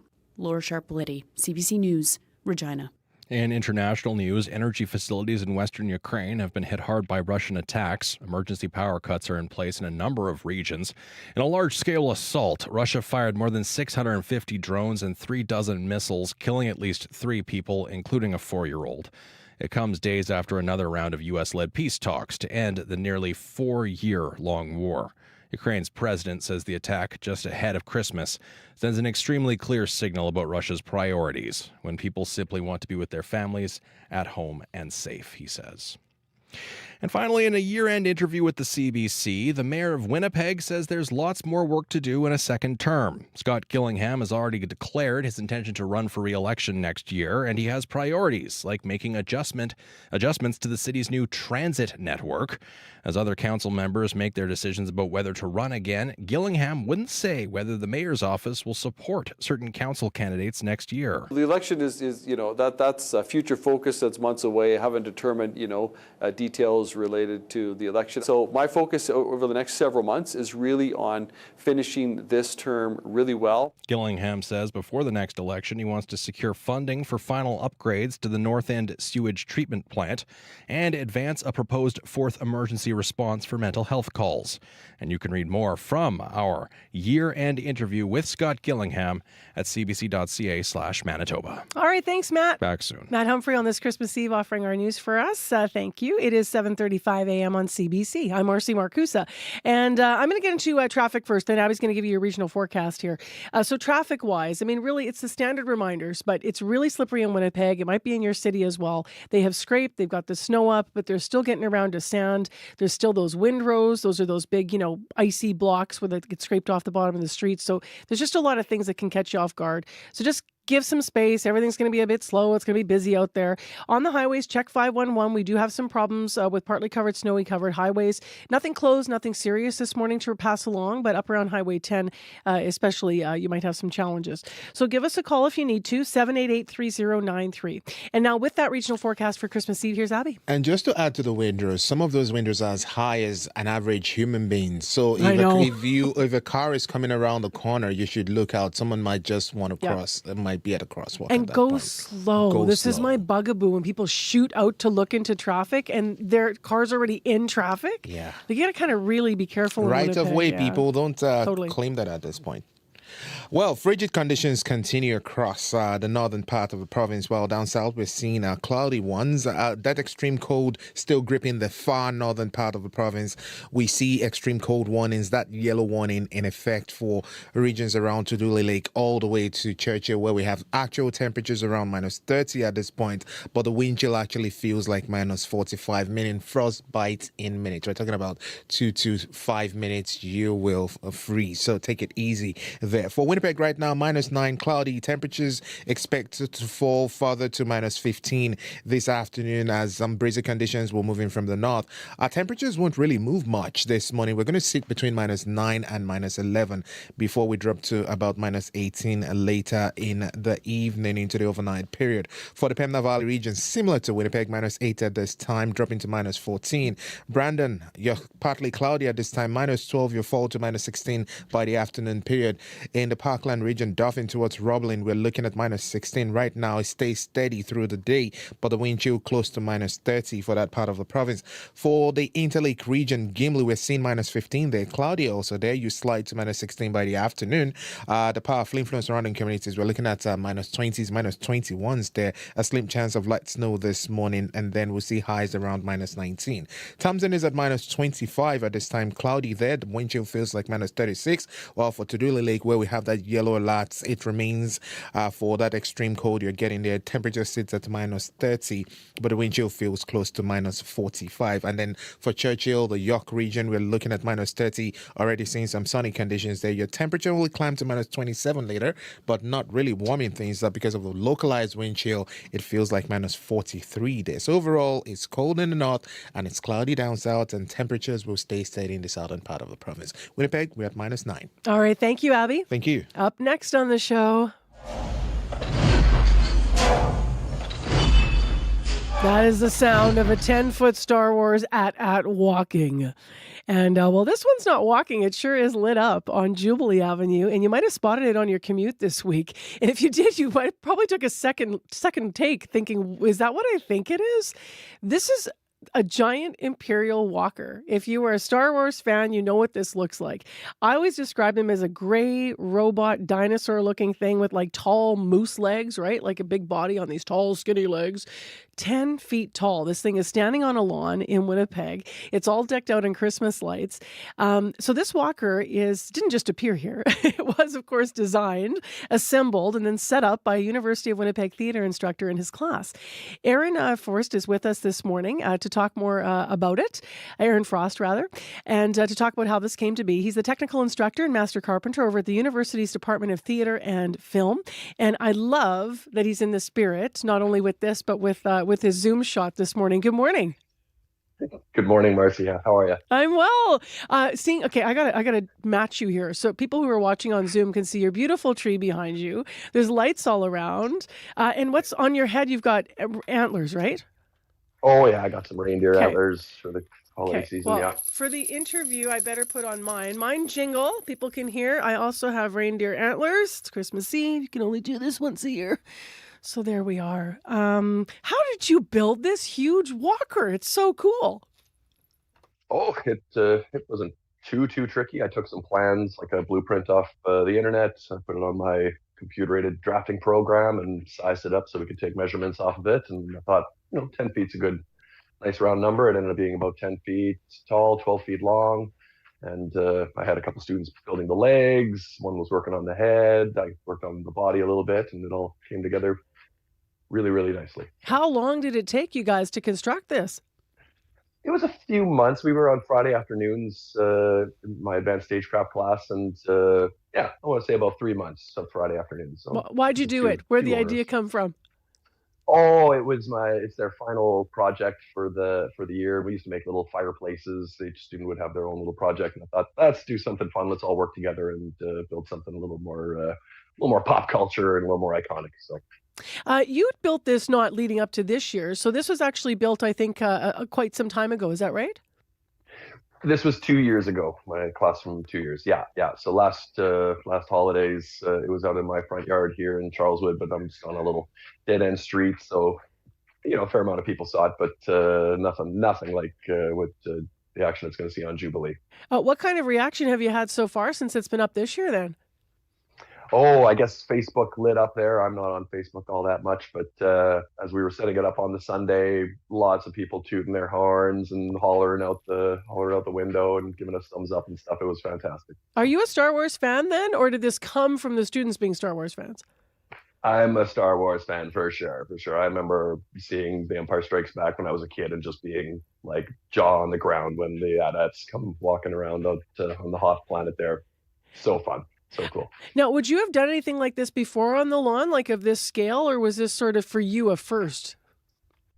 Yeah, the scale, that'd be a first for me. I've done some fun big snowmen and stuff, but no, this is for sure my most elaborate holiday decoration, for sure.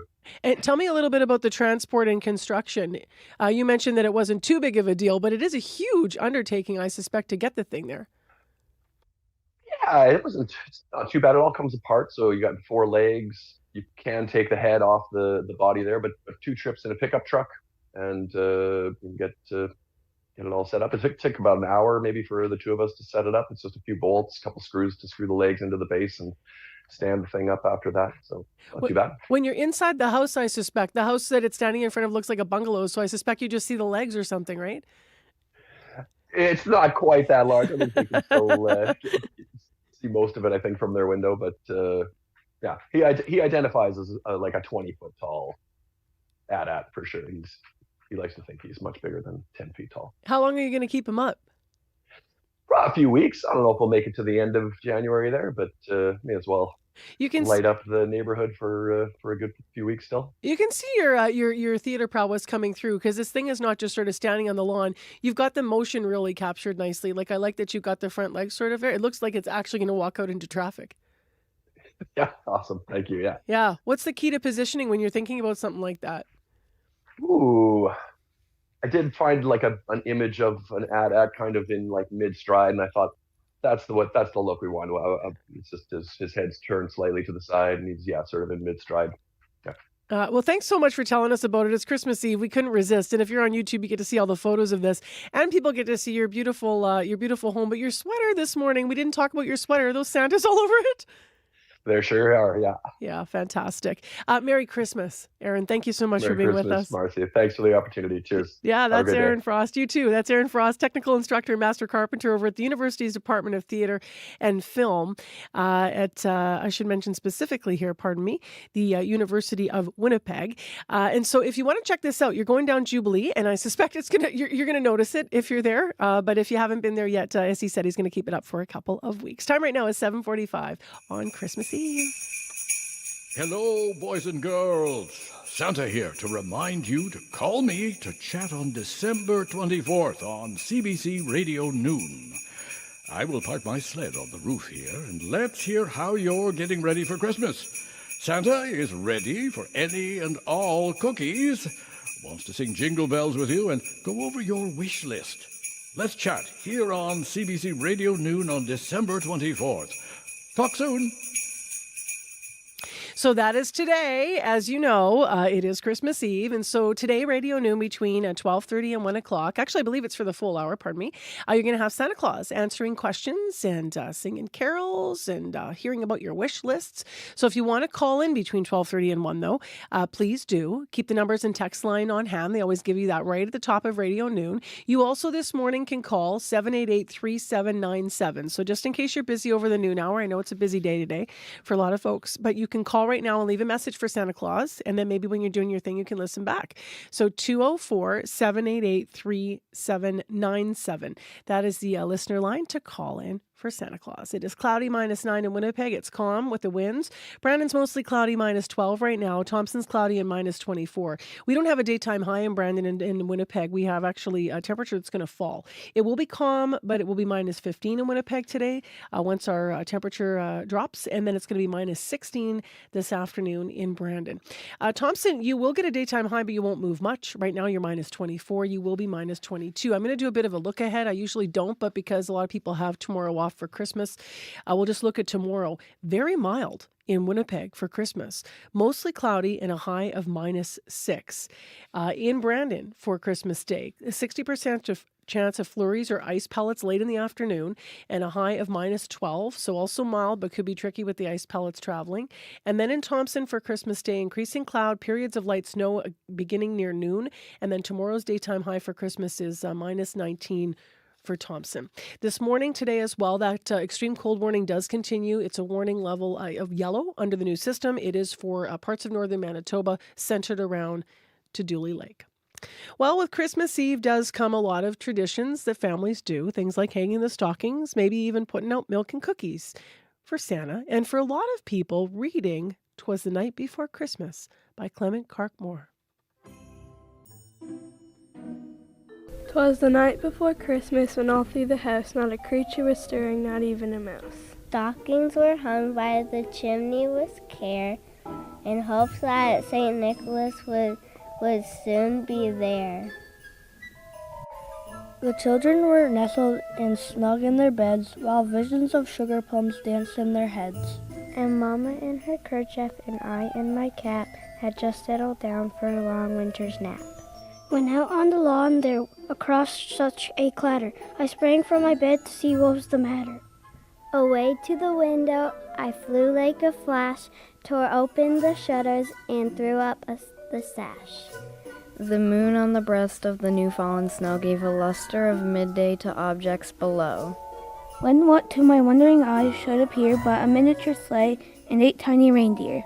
With a little drive so lively and quick, I knew in a moment it must be St. Nick.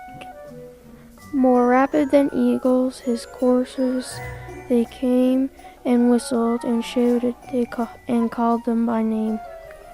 Now Dasher, now Dancer, now Prancer and Vixen, O Comet, O Cooper, O Donder and Blitzen. To the top of the porch, to the top of the wall, now dash away, all. As dry leaves that before the wind hurricane fly, when they meet with an obstacle, mount to the sky. Up to the housetop, the coursers they flew, with the sleigh full of toys and St. Nicholas too.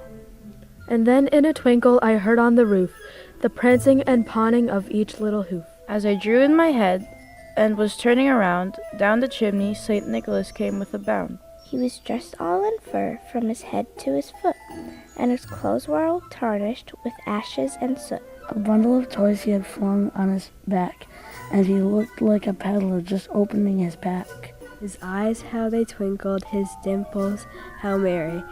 His cheeks were like roses, his nose like a cherry. His droll little mouth was drawn up like a bow, and the beard on his chin as white as the snow. The stump of a pipe he held tight in his teeth, and the smoke had encircled his head like a wreath. He had a broad face and a little round belly that shook when he laughed like a bowl of jelly.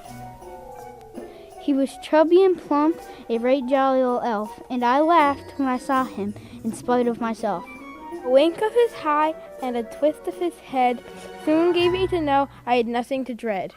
spoke not a word, but went straight to work, and filled all the stockings, then turned with a jerk. And laying the finger aside of his nose, and gave a nod up the chimney, he rose. He sprang to his sleigh, to his team gave a whistle, and away they all flew like that down on a thistle.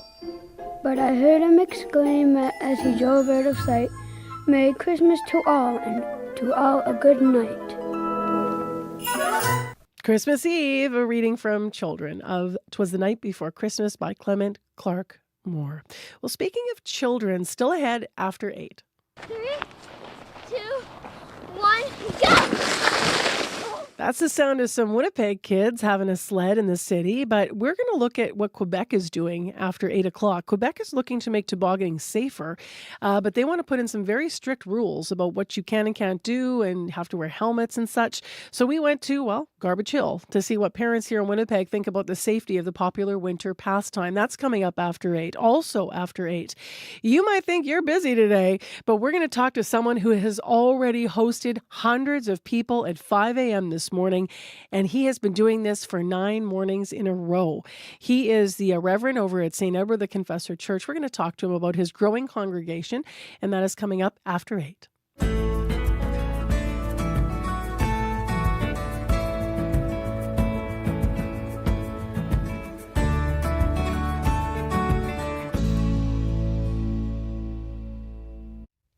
Well, the holidays are, of course, a time to be with community and with loved ones, and that has different meaning for everyone.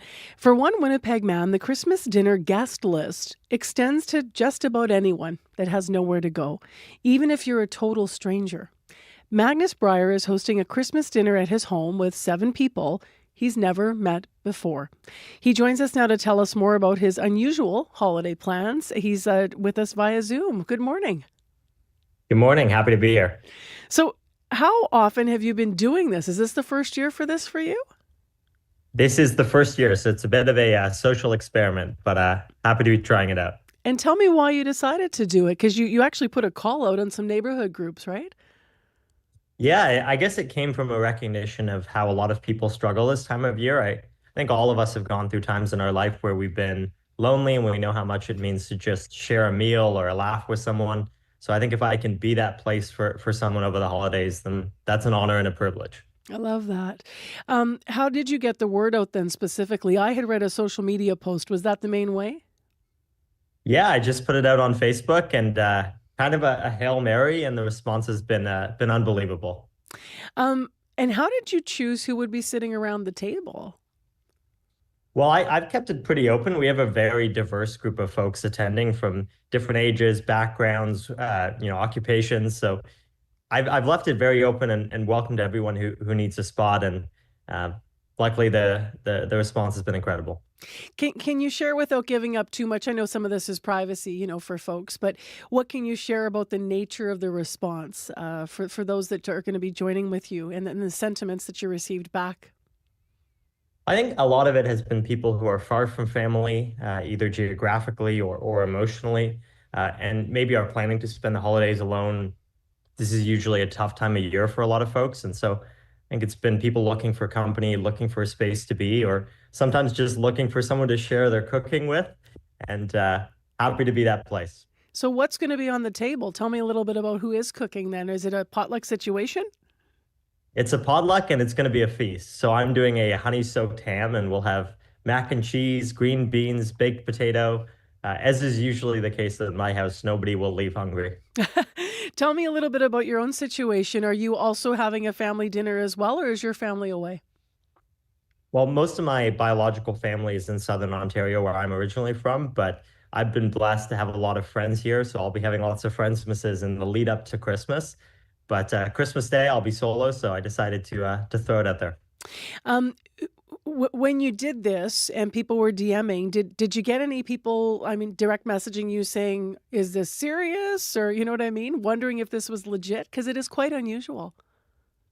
I actually haven't. And I think that kind of speaks to the character of Manitobans. We're extremely generous and we're very willing to put ourselves out there to help a neighbor. So I think Manitobans have taken it in good faith, and luckily with the response, not only from folks wanting to attend, but people wanting to contribute. I've had people offer food, gift cards. I've had people offer to come cook the meal themselves on Christmas Day without attending the dinner. So it's been a real testament to who we are as Manitobans.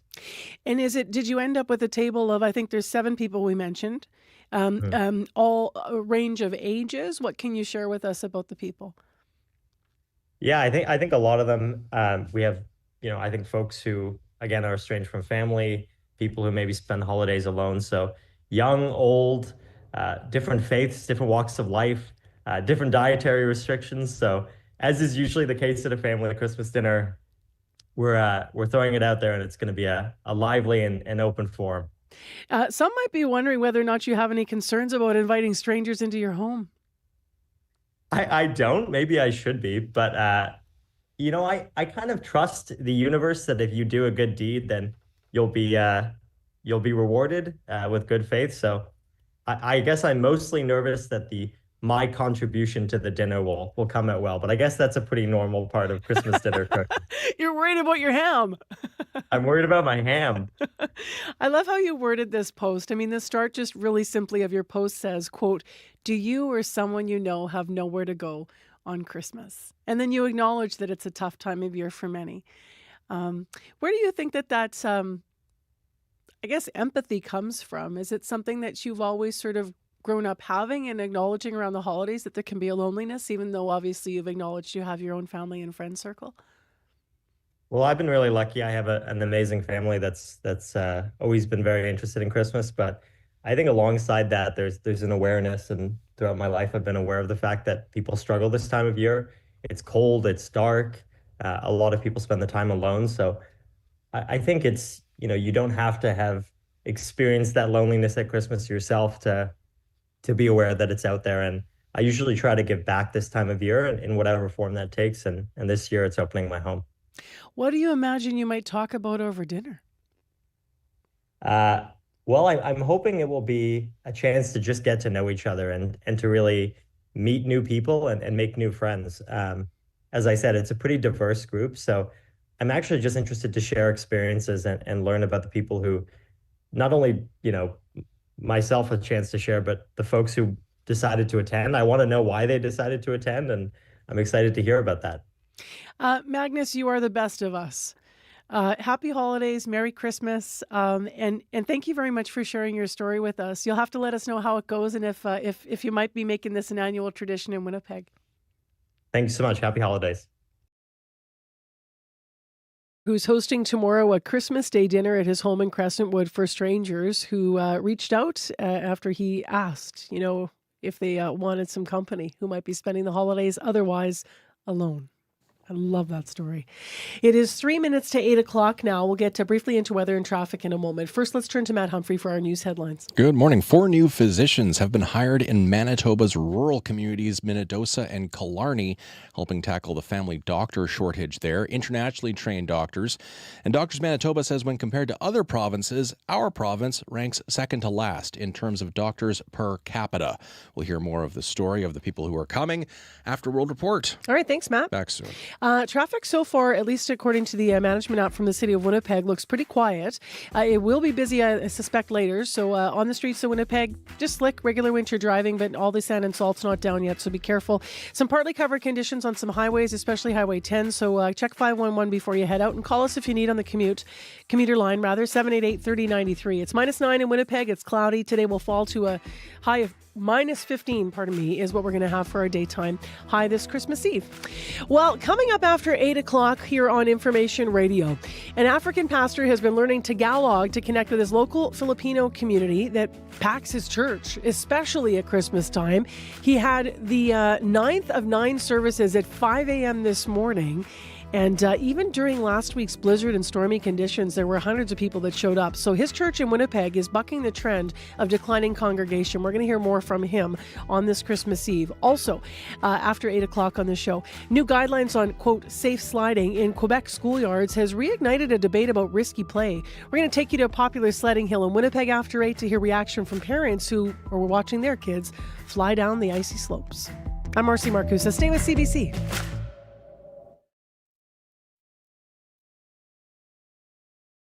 Today on Q. I'm Talia Schlanger in for Tom Power. Acclaimed director Josh Safdie is back with his new film, Marty Supreme. Do you make money at this little table tennis thing? Not yet. He'll tell you what draws him to desperate characters and why the only time he feels truly satisfied as a director is when he feels something big. Q. This morning at 10, 10:30 in Newfoundland, and on the CBC Listen app, or wherever you get your podcasts. The CBC News is next. Coming up in half an hour, it's The Current. I'm Mark Kelly. Jimmy Darts has become a social media sensation for his kindness videos, helping strangers by giving and raising thousands of dollars. Jimmy Darts on how generosity has changed his life, coming up on The Current. This is World Report. Good morning, I'm Ethel Musa. Australia's state of New South Wales has just passed the toughest gun laws in the country. The new laws were passed after 10 days after 15 people were killed, during a Hanukkah celebration at Bondi Beach. They include a ban on firearms that allow multiple shots without reloading, a limit to the number of individual gun licenses a person can own, and those licenses will need to be renewed every 2 years. New South Wales Premier Chris Minns. I want to make it clear that this isn't the end of change. We've given a commitment to that. We're currently looking at other areas of the law that are urgently required to confront hate speech. The state has also passed new laws giving police more powers to restrict protests for up to 3 months after a terror attack is declared. Several groups say they will be filing a constitutional challenge to those laws. A strong winter storm is beginning to drench parts of Southern California. The state is expected to be hit hard and fast by an atmospheric river over the next few days. Some areas could see more than a month's worth of rain in just a week. Evacuations have been ordered for several communities, and officials warn of potentially deadly flooding. Let's go to Steve Futterman in Los Angeles. Steve, what can you tell us? Well, I can tell you the rain is coming down right now. I'm standing in the middle of it, and it's going to be going on throughout the day and into tomorrow. It's going to be a very, very powerful storm, dropping lots of rain. In some areas, more than 250 millimeters. Take a listen to the LA Mayor, Karen Bass. This is her warning. I ask all Angelenos to take this one seriously during this holiday week. Ariel Cohen is the meteorologist for the U.S. Weather Service here in Southern California. This is what he has to say about this storm. This is the type of storm system that affects the area approximately every 5 to 10 years or so. There will almost certainly be numerous rock slides and mudslides, along with areas of severe flooding. And one person who lives in the mudslide area had this to say, joking a bit, but he's concerned. Well, we just built the Ark, and it's right back there. You know, in all seriousness, you've got to worry about what if there is a mudslide in the area, that's going to be catastrophic for anybody. So people are obviously concerned. In some areas, people have already put up some sandbags. People are aware what a storm can do here, and in some cases, people are evacuating from their homes. Now, there are major concerns about parts of the state that are more vulnerable because of past wildfires. Can you explain more? Well, exactly. The areas here in Southern California, of course, are the areas hit by the January fires, Pacific Palisades, Altadena. Basically, there's not much vegetation on the mountains, so the mountains can't absorb much water. And this is the big concern about mudslides. When you don't have vegetation on the mountains are very, very vulnerable to these mudslides, these rock slides. That's what has people really the most concerned. Reporter Steve Futterman in Los Angeles. Thank you. Thank you. Queda aprobada la ley por unanimidad. Venezuela's National Assembly voting in favor of a new law to address the U.S. blockades of its vessels. Lawmakers unanimously agreed to make it illegal for anyone to support piracy or blockades. Just last weekend, the United States tried to intercept vessels linked to Venezuela. And earlier this month, the U.S. Coast Guard seized a sanctioned tanker carrying Venezuelan crude. The Maduro regime calls that a lawless act of piracy. The White House says this is about upholding sanctions and stopping the flow of drugs into the U.S. 3 people have been killed by another explosion in Moscow, the second bombing in that city this week. Investigators say 2 of the victims were traffic officers. They were approaching a suspicious individual near a police car when an explosive device was detonated.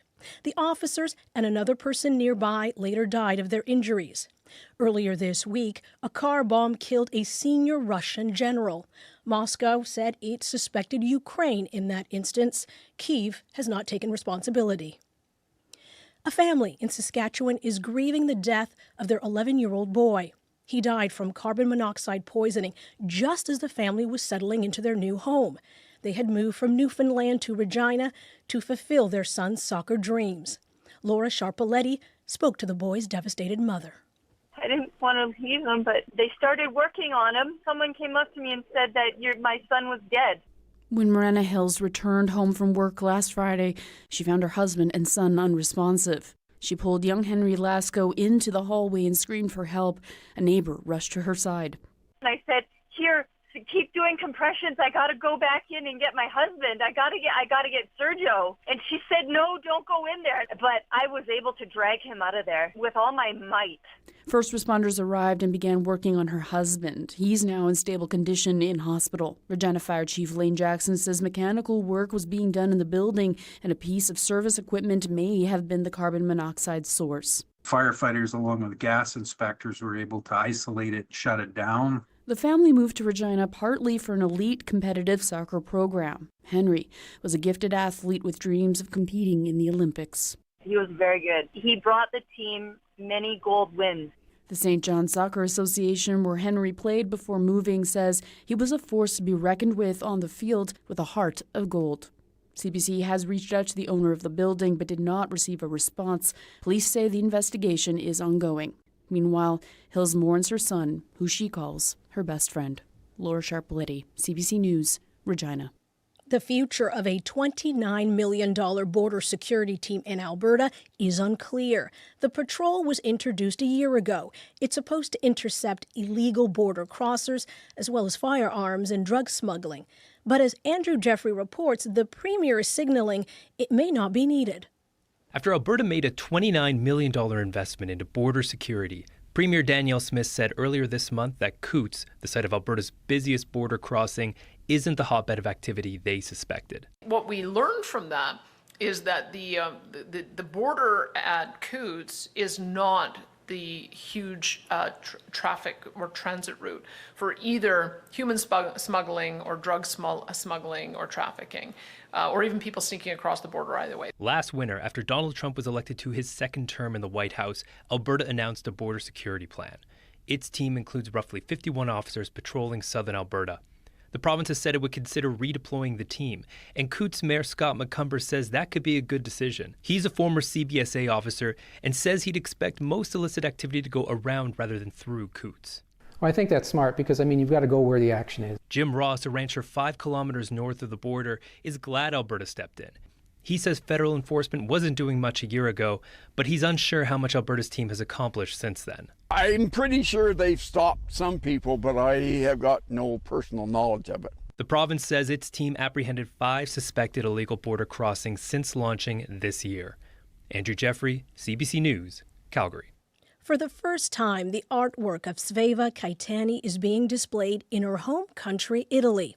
She was the daughter of a renowned anti-fascist nobleman who fled to Canada in the 1930s, and she spent much of her life in seclusion in Vernon, BC. Megan Williams has more on the exhibit. We're in hell right now. Leisha Rosno moves past large, bright, and intense watercolors. Modernist depictions of Dante Alighieri's Inferno, all painted by the late Italian-Canadian artist Sveva Kaitani. This is her mother and father. Rosno, who heads the Kaitani Cultural Centre in Vernon, BC, says the artist spent 25 years in isolation with her mother before re-emerging in her mid-40s to paint her life's journey. She's still sadly not very well known in Canada, and her body of artwork is just astonishing. For the first time, that astonishing work, Recapitulation, 47 large paintings inspired by Dante's poem The Divine Comedy, is on display in Italy, here at Rome's Maxi Museum. Italian curator Chiara Iannicelli says when she first saw Caetani's work in Vernon, it was like suddenly finding myself in the middle of the world, traveling at 2,000 miles speed, crossing all the worlds that not only she lived in her dreams, in her readings, but through the eyes of her father. With influences from Dante and Tolkien to Indian mysticism and indigenous sculpture, Sveva Caetani's recapitulation now hangs where her family's story began. A journey of exile that, at last, has come full circle. Megan Williams, CBC News, Rome. And that is the latest national and international news from World Report. I'm Idil Musa. This is CBC News.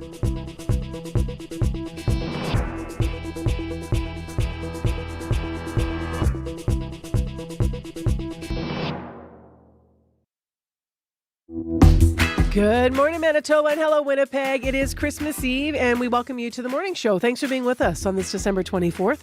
I'm Mercy Marcusa. We're live on downtown Winnipeg on 89.3. Also at 9:90 a.m. on the app or on YouTube. And if you do watch this half hour, you're going to see a whole bunch of kids sledding. There are new guidelines, though, on safe sliding.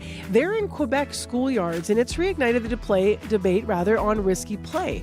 What is it and how far is too far? Should kids have to wear helmets if they're going to sled? We're going to take you to a popular sledding hill in Winnipeg this half hour to hear from some parents who are watching their little ones go down the hill. Also, this half hour on the show, if you think that you're busy today, wait. We're going to talk to a guest who's already hosted hundreds of people at 5 a.m. this morning, and he's been doing that for the past 9 mornings. He is a pastor at a church in Winnipeg where the congregation has been growing and thriving, and we'll hear the unique ways that he's made efforts to connect. So stay tuned. That's coming up.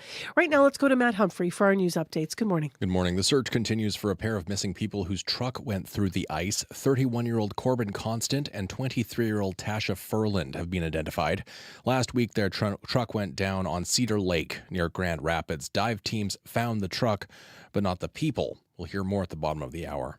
And we'll hear from the mayor of Winnipeg. Scott Gillingham sat down with CBC News for a year-end interview. He says one of his main concerns heading to the new year is making improvements to Winnipeg's recently overhauled transit system. We'll hear more at the bottom of the hour. All right, Matt, thank you. Back soon. And now we go to Abby for our important Christmas Eve forecast, only because it's a busy day out there. People probably have places to go. So what's it going to be like? Yeah, it's going to be for folks in the northern part of the province. You're going to be dealing with those frigid conditions, but down south it's more like temperatures holding steady into the afternoon period. We're looking at cloudy conditions starting the day, but those biting cold still holding the northern parts of the province. We're looking at those dangerous wind chills in the valleys of -45, which is actually triggered that cold warning for Tuduli Lake and regions around Tuduli Lake into the Churchill area. Sure, cover all skin and avoid frostbite before the conditions get better tonight, but you have to deal with it this morning. For Winnipeg right now, -9, still cloudy outside. Temperatures won't really move much this morning before it falls to about -15 by the afternoon period. We're going to notice those breezy conditions come from the north as it kicks in, and then tonight stays cloudy. We see temperatures get to -18 before tomorrow we get to see highs near -6, -5. Similar conditions we're seeing in the southern regions, the Westmount, the Parkland, the Interlake region, a mix of sun and clouds with temperatures hovering between -9 and -16 and just falling slightly before evening. Up north, it's more about the wind chill in the valleys between -38 and -45. Hence that cold warnings in Tuduli Lake region. But for Winnipeg right now, we're looking at temperatures hanging around -9 all morning, and we might still get to -11 before it falls to about -15 later today. All right, thanks, Abby. Thank you. So far, actually, and this is good news, the commute's been pretty good. So we don't have anything new to report in terms of crashes or collisions or problems out there in the city of Winnipeg. We will ask you to check 511 before you head out on the highways. Nothing major there either. We did just check, and we've got partly snow-covered conditions in usual spots like through Riding Mountain, Highway 10 and such. But please call us if you need to on this commute, 788-3093.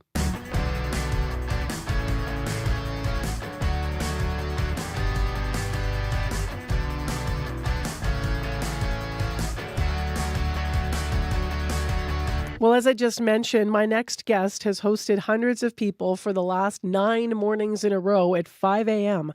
Father Eric Zadji is the pastor over at St. Edward the Confessor Roman Catholic Church on Arlington in Winnipeg's West End. And as you'll hear, his church has been bucking the trend of declining congregation numbers at other churches. He's been the reverend at St. Edward since 2011 to a largely Filipino congregation, though Father Zadji was from Benin, which is a small country in West Africa. And he's with us this morning. Good morning. Good morning. How was early Mass this morning at 5 a.m.? It was good. Today was the last day, so we just finished, and I came almost an hour ago. Came back home an hour ago. I'm sorry I'm interrupting what might be a nap for you. Tell me a little bit about this doing it 9 mornings in a row. Where does that come from? This is a tradition from Philippines. St. Edward is the parish is most for the Filipino, almost 98%. And by the way, I was sent here. I'm in my 3rd year here at St. Edward, but I was ordained in 2011, but serving other parishes. But I came here in 2022, I think. Yeah, it's my 3rd year here at St. Edward. Got it. So it's a Filipino tradition, and 9 days and to be ready, prepare ourselves, for Christmas. Beautiful tradition. Yeah, having Mass early. Yes. 5 a.m. Yeah. So how was that for you then? Was it something that you kind of had to learn some of these traditions because such a large component of the congregation's Filipino? Yes, it's something I have to learn. But it's not my first time to be in contact with the Filipino community. In 2013, I was in Verden. And I had also a good number, and I'm used to. But here is more special here, and not only St. Edward, even though St. Peter, they also have a big congregation of Filipino. So yeah, it's something I'm learning. I'm learning every day, learning the tradition, the culture, and the language also. I heard that. So what I misspoke earlier, as you mentioned, you arrived in 2011, but you've been at St. Edward for 3 years. So learning the language, how's your Tagalog coming along? So far so good. Is that a way to really connect with the congregation and acknowledge No, if you are with a different culture, as a priest, as a missionary, if you want to know the culture, the first thing to do is to learn the language. You have to learn the language and know the culture. And by the way, I will have the chance next month, end of January, I have to be in Philippines for 2 weeks. Oh, amazing! You're going to go there. Yeah. So when you do these masses, every 9 mornings, how many people how many people attend? It's a good number. The only time we had less than 300 was the day we had the storm. Did you still even have anyone there during that storm? It was quite a storm. We were more than 250. Wow, that's saying something. Yes. Why do you think that your church has been thriving at a time when there are declining congregation numbers in other places? What do you think's been what's that about? This community, is about faith and commitment, and I can see that not only here, from Philippines, the Filipino, they are very faithful, very committed. For them, Sunday is the day of the Lord, and they have to go to church. They have to go and pray. So it's about they keep this tradition, this connection with God. Even though they are here, we know that in Canada, sometimes we are busy and we have to do this, that, and all of this. But here, this tradition is still there. Going to church is very important for them. What are you doing for the rest of the day, Father? Because if you've had 9 mornings in a row now, will you still have a midnight mass tonight? Tonight, we are having mass at 6 p.m. for the children. Yep. And 10 p.m. How are you holding up? Are you a morning guy? That's a lot of... I love not to be early. And I think, when I'm early, I feel good. I'm not too good not to to have many activities in the evening, but I prefer in the morning. Well, obviously, today and tomorrow, big days for all people who are celebrating Christmas. Before you go this morning, Father Zaji, what's your message to all Manitobans listening today about your hope for the holiday season and also for the year ahead? Christmas is, as Pope Leo said yesterday. I think the best wish we can give to anyone during this holy season, and it's not about the gifts we are going to receive or whatever we are going to eat, but it's about Christ. Wish to a neighbor, a family member, Merry Christmas, may Christ be with you, and let us know we are Christian and live our faith. Is what we are doing here at St. Edward. Trying every day to live our faith. Thank you very much, and Merry Christmas to you. Thank you. Merry Christmas to you too. Father Eric Zaji, the pastor over at St. Edward the Confessor Roman Catholic Church on Arlington, giving us a snapshot of one part of our community. They have been for the last 9 mornings celebrating Mass at 5 a.m. It's part of a Filipino traditional culture. You can hear Father Eric Zaji is not Filipino himself, but I love that he's been in an effort to connect with his growing congregation over the past 3 years, been learning not only the faith and cultural ways to run his parish, but also, as he mentioned, he's going to be traveling to the Philippines, and he's right now learning Tagalog. Ho, ho, ho! Santa here with an invitation to call me on Radio Noon. The reindeer and I will swing by on December 24th to take your calls. Boys and girls, let me know if you're ready for Christmas. Baking cookies, creating decorations, putting them on the tree, and have your wish list ready. That's December 24th on CBC Radio Noon. Today's the day. Count it down. And please call Santa on Radio Noon between 12:30 and 1 here on CBC. Well, next on the show, if you have ever played a ruthless schoolyard game of King of the Hill, or maybe you've nursed a bruised tailbone following an epic sled crash, our next story might pique your interest. Some schools in Quebec, you may have heard, are being encouraged to follow new advice designed to make playing on snow hills more safe. So they're putting out guidelines for, quote, safe sliding. They were issued to dozens of school districts by a Quebec school insurer. Now, they include a maximum hill height, slope angle, clearly identified and climbing and sliding zones. Helmets are also recommended if the hills don't fit the mold. CBC's Chloe Friesen visited a popular sledding hill in Winnipeg over at Westview Park, which is also known to Winnipeggers as Garbage Hill. And she went there to ask for some sledders' and families' thoughts. 3, 2, 1, go! Oh. Hillary Beardy. Hillary, who are you here with? I'm here with my son Jason and my nephew Hunter. So in a few schools in Quebec, they're putting in guidelines for safe sliding. The mounds can only be 3 meters tall, 25% slope. They have to have a supervision plan and an inspection log, and they encourage wearing a helmet. What are your thoughts on that? I've been sliding for years, and it's fun without the helmets. It's fun. I think that's a little too much, just to go sliding. Have you had any injuries in your past while sledding? When we were younger, I teamed up with my friend on a sled, and then we went down and we went on this big ramp, and then I fell on her leg and it broke. And still, you don't think rules are needed? No, she healed the next year, and we would keep going sliding. What kind of conversation do you have with your son and your nephew before they head out? When we came up to the side, so we don't get in anyone's way, and then when the time is clear, then we can go. We're good. Okay, get your feet up. All right, you ready? Okay.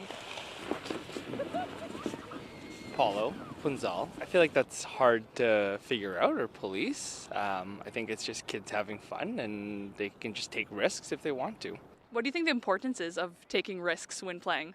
I think it's just knowing where the boundary is. I think that's the most important part. I'm Jevian Haywood. Part of the joy of coming to a toboggan hill is that it's not super monitored or policed or any of that. So I think it would take away some of the spontaneity of being able to go toboggan wherever.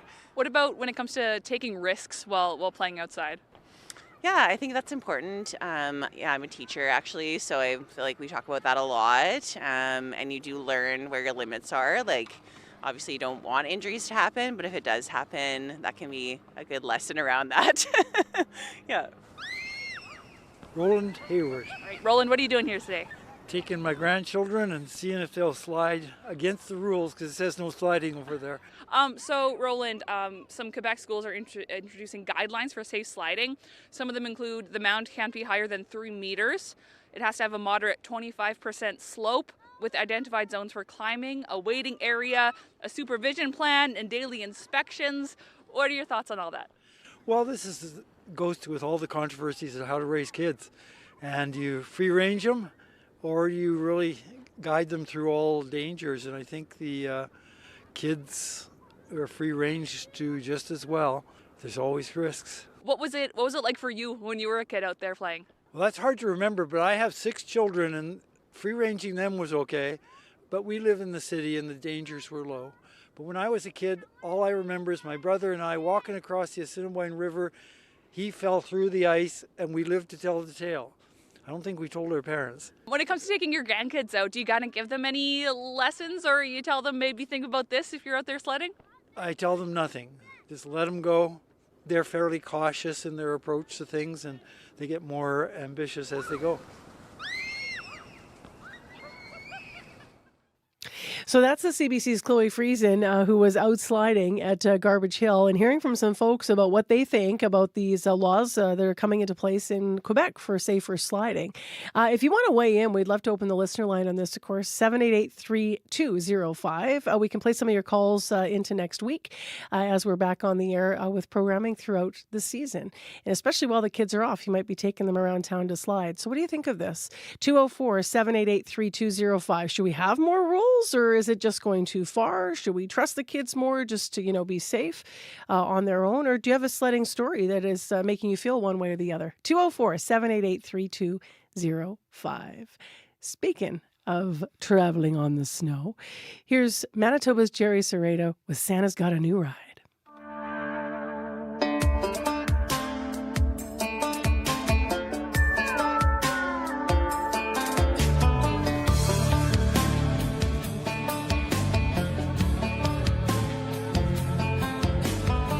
December 24th, we're here waiting, tossing and turning, anticipating. We got sugar plums, eggnog, and white snow. 10,000 watts of lights for the big show.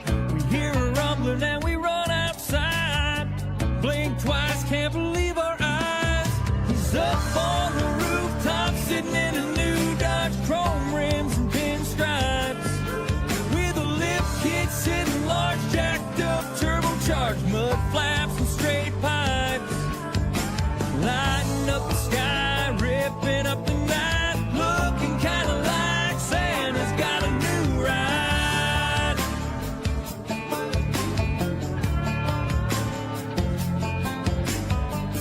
Blasting through the air like a shotgun. He puts the hammer down, he gets the job done. You better watch out, you better not cry, you better not pout. I'm gonna tell you why. The man in red is coming to your town. Listen close and you'll hear the sound. Up there on the rooftop, sitting in a new Dodge, chrome rims and pinstripes. With a lift kit sitting large, jacked up, turbocharged, mud flaps and straight pipes. Lighting up the sky, ripping up the night, looking kind of like Santa's got a new ride. He's got a bobblehead Rudolph on the dash, grooving to the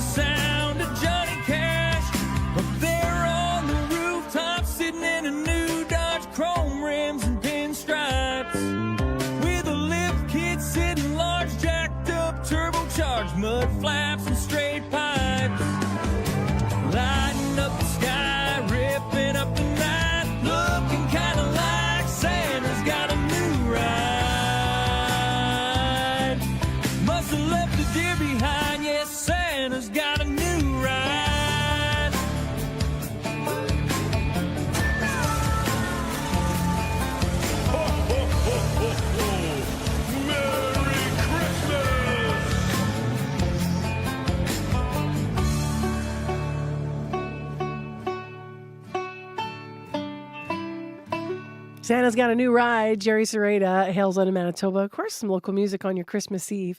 Well, let's thank the folks that work so hard at working on all of our programs here at CBC Manitoba. And so that is your morning show, your noon show, Up to Speed, the weekend show. Remember, the website, also the podcast. I mean, a lot of work coming out here locally, and I want to thank everybody.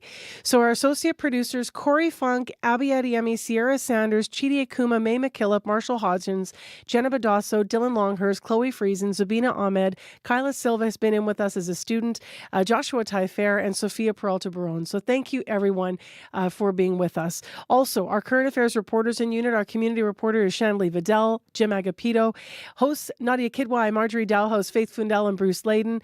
From our news department this week, Josh Crabb, Joni Nicolo, Megan Ketchison, Heather Wells, Joanne Levisser, and Cameron McLean. Our YouTube producer each and every morning, Mr. Darren Marash. Nellie Gonzalez is the show's producer overall in our current affairs unit, and Leif Larson is the senior producer of audio at CBC Manitoba.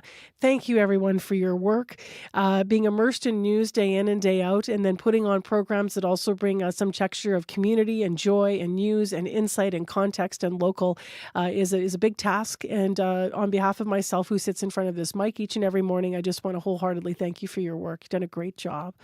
It is right now time for your CBC Winnipeg News. This is CBC News. At 8:30, we're at minus 10 degrees with partly cloudy skies over downtown Winnipeg. Good morning. I'm Matt Humphrey. 2 people still missing after their truck plunged through ice into frigid water have been identified. Mississippiwastic Cree Nation Chief Heidi Cook says the missing man and woman are 31-year-old Corbin Constant and 23-year-old Tasha Furland. Mounties say they were unable to get out of the vehicle as it went under on Cedar Lake early last Tuesday morning. RCMP divers found the truck, but not Constant and Furland. Several volunteer-based rescue teams have been trying to find them, but some are putting the search on pause over Christmas.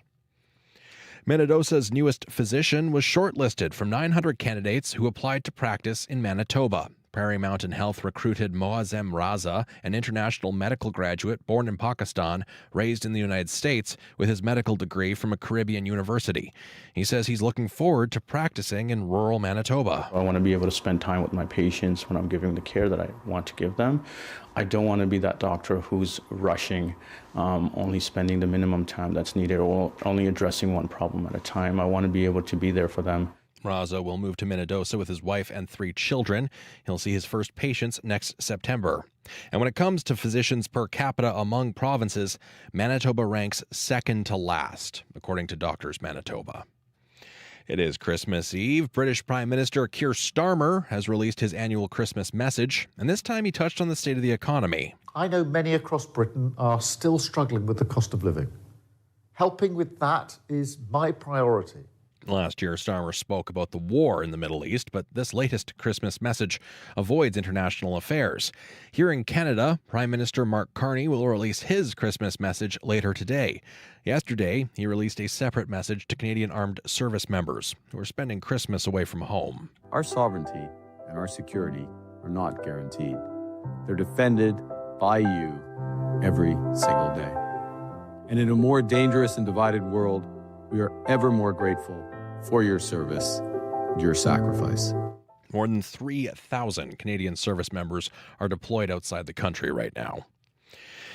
The U.S. Supreme Court has rejected President Trump's plan to deploy U.S. National Guard troops in Chicago. The top court delivered an order that said the president could only send the troops in exceptional circumstances. Steve Futterman explains. It was a rare Supreme Court defeat for Donald Trump. The court, in a 6-3 decision, allowed a lower court ruling to stand, preventing National Guard troops from being deployed in Chicago. For months, Chicago and the Trump administration had been in a high-profile battle. In October, Attorney General Pam Bondi attacked lawmakers who were trying to stop troops from being sent to the Windy City. I wish you loved Chicago as much as you hate President Trump. Mayor Brandon Johnson welcomed the decision. He has repeatedly said that the courts were likely the city's final hope. The courts are still a check, maybe our only check.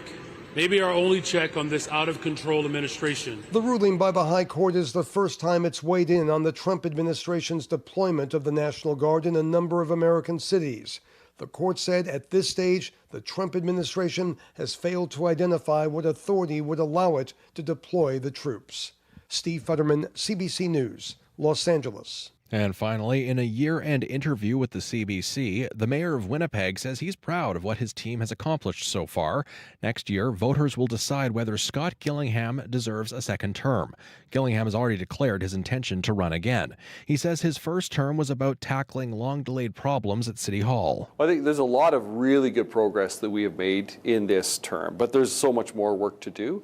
And I want to really commend council. There's some big issues that we tackled this term that I think were issues that were kicked down the road. Gillingham says it was the right decision to overhaul the Winnipeg Transit network, although he's unhappy with how many adjustments need to be made. He says his priorities before the 2026 election include securing funding for the final phase of upgrades at the North End sewage treatment plant and advancing a fourth emergency response for mental health calls.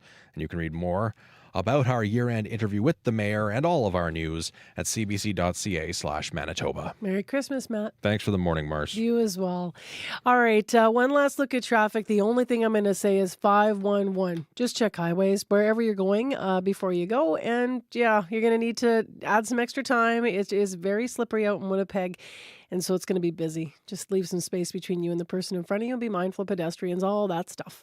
Abby, a last look at the weather. Yeah, we're looking at that frigid conditions still holding things down far north with temperatures falling across the southern regions. We're looking at temperatures between -9 and -16 this morning in the south.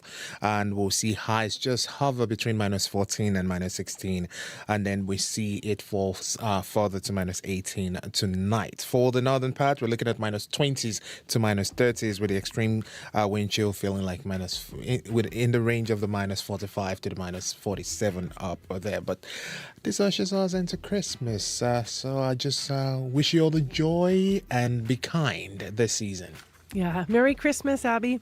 Merry Christmas, Mas.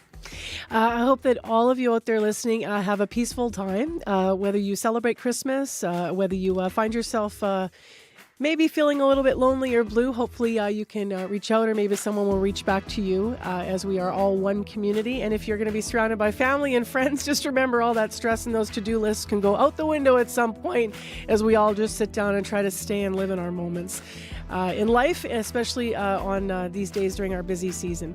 So if you do celebrate, Merry Christmas, Manitoba. Thank you so much for listening this morning to Information Radio here on CBC. We are back again with more episodes on Monday. So we're back here live on Monday. We have some special programming between now and then. But we're not done with Christmas Eve. Noon.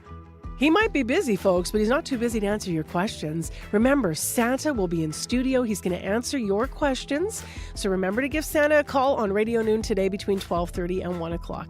Take care. Be well, everyone. The Current's next.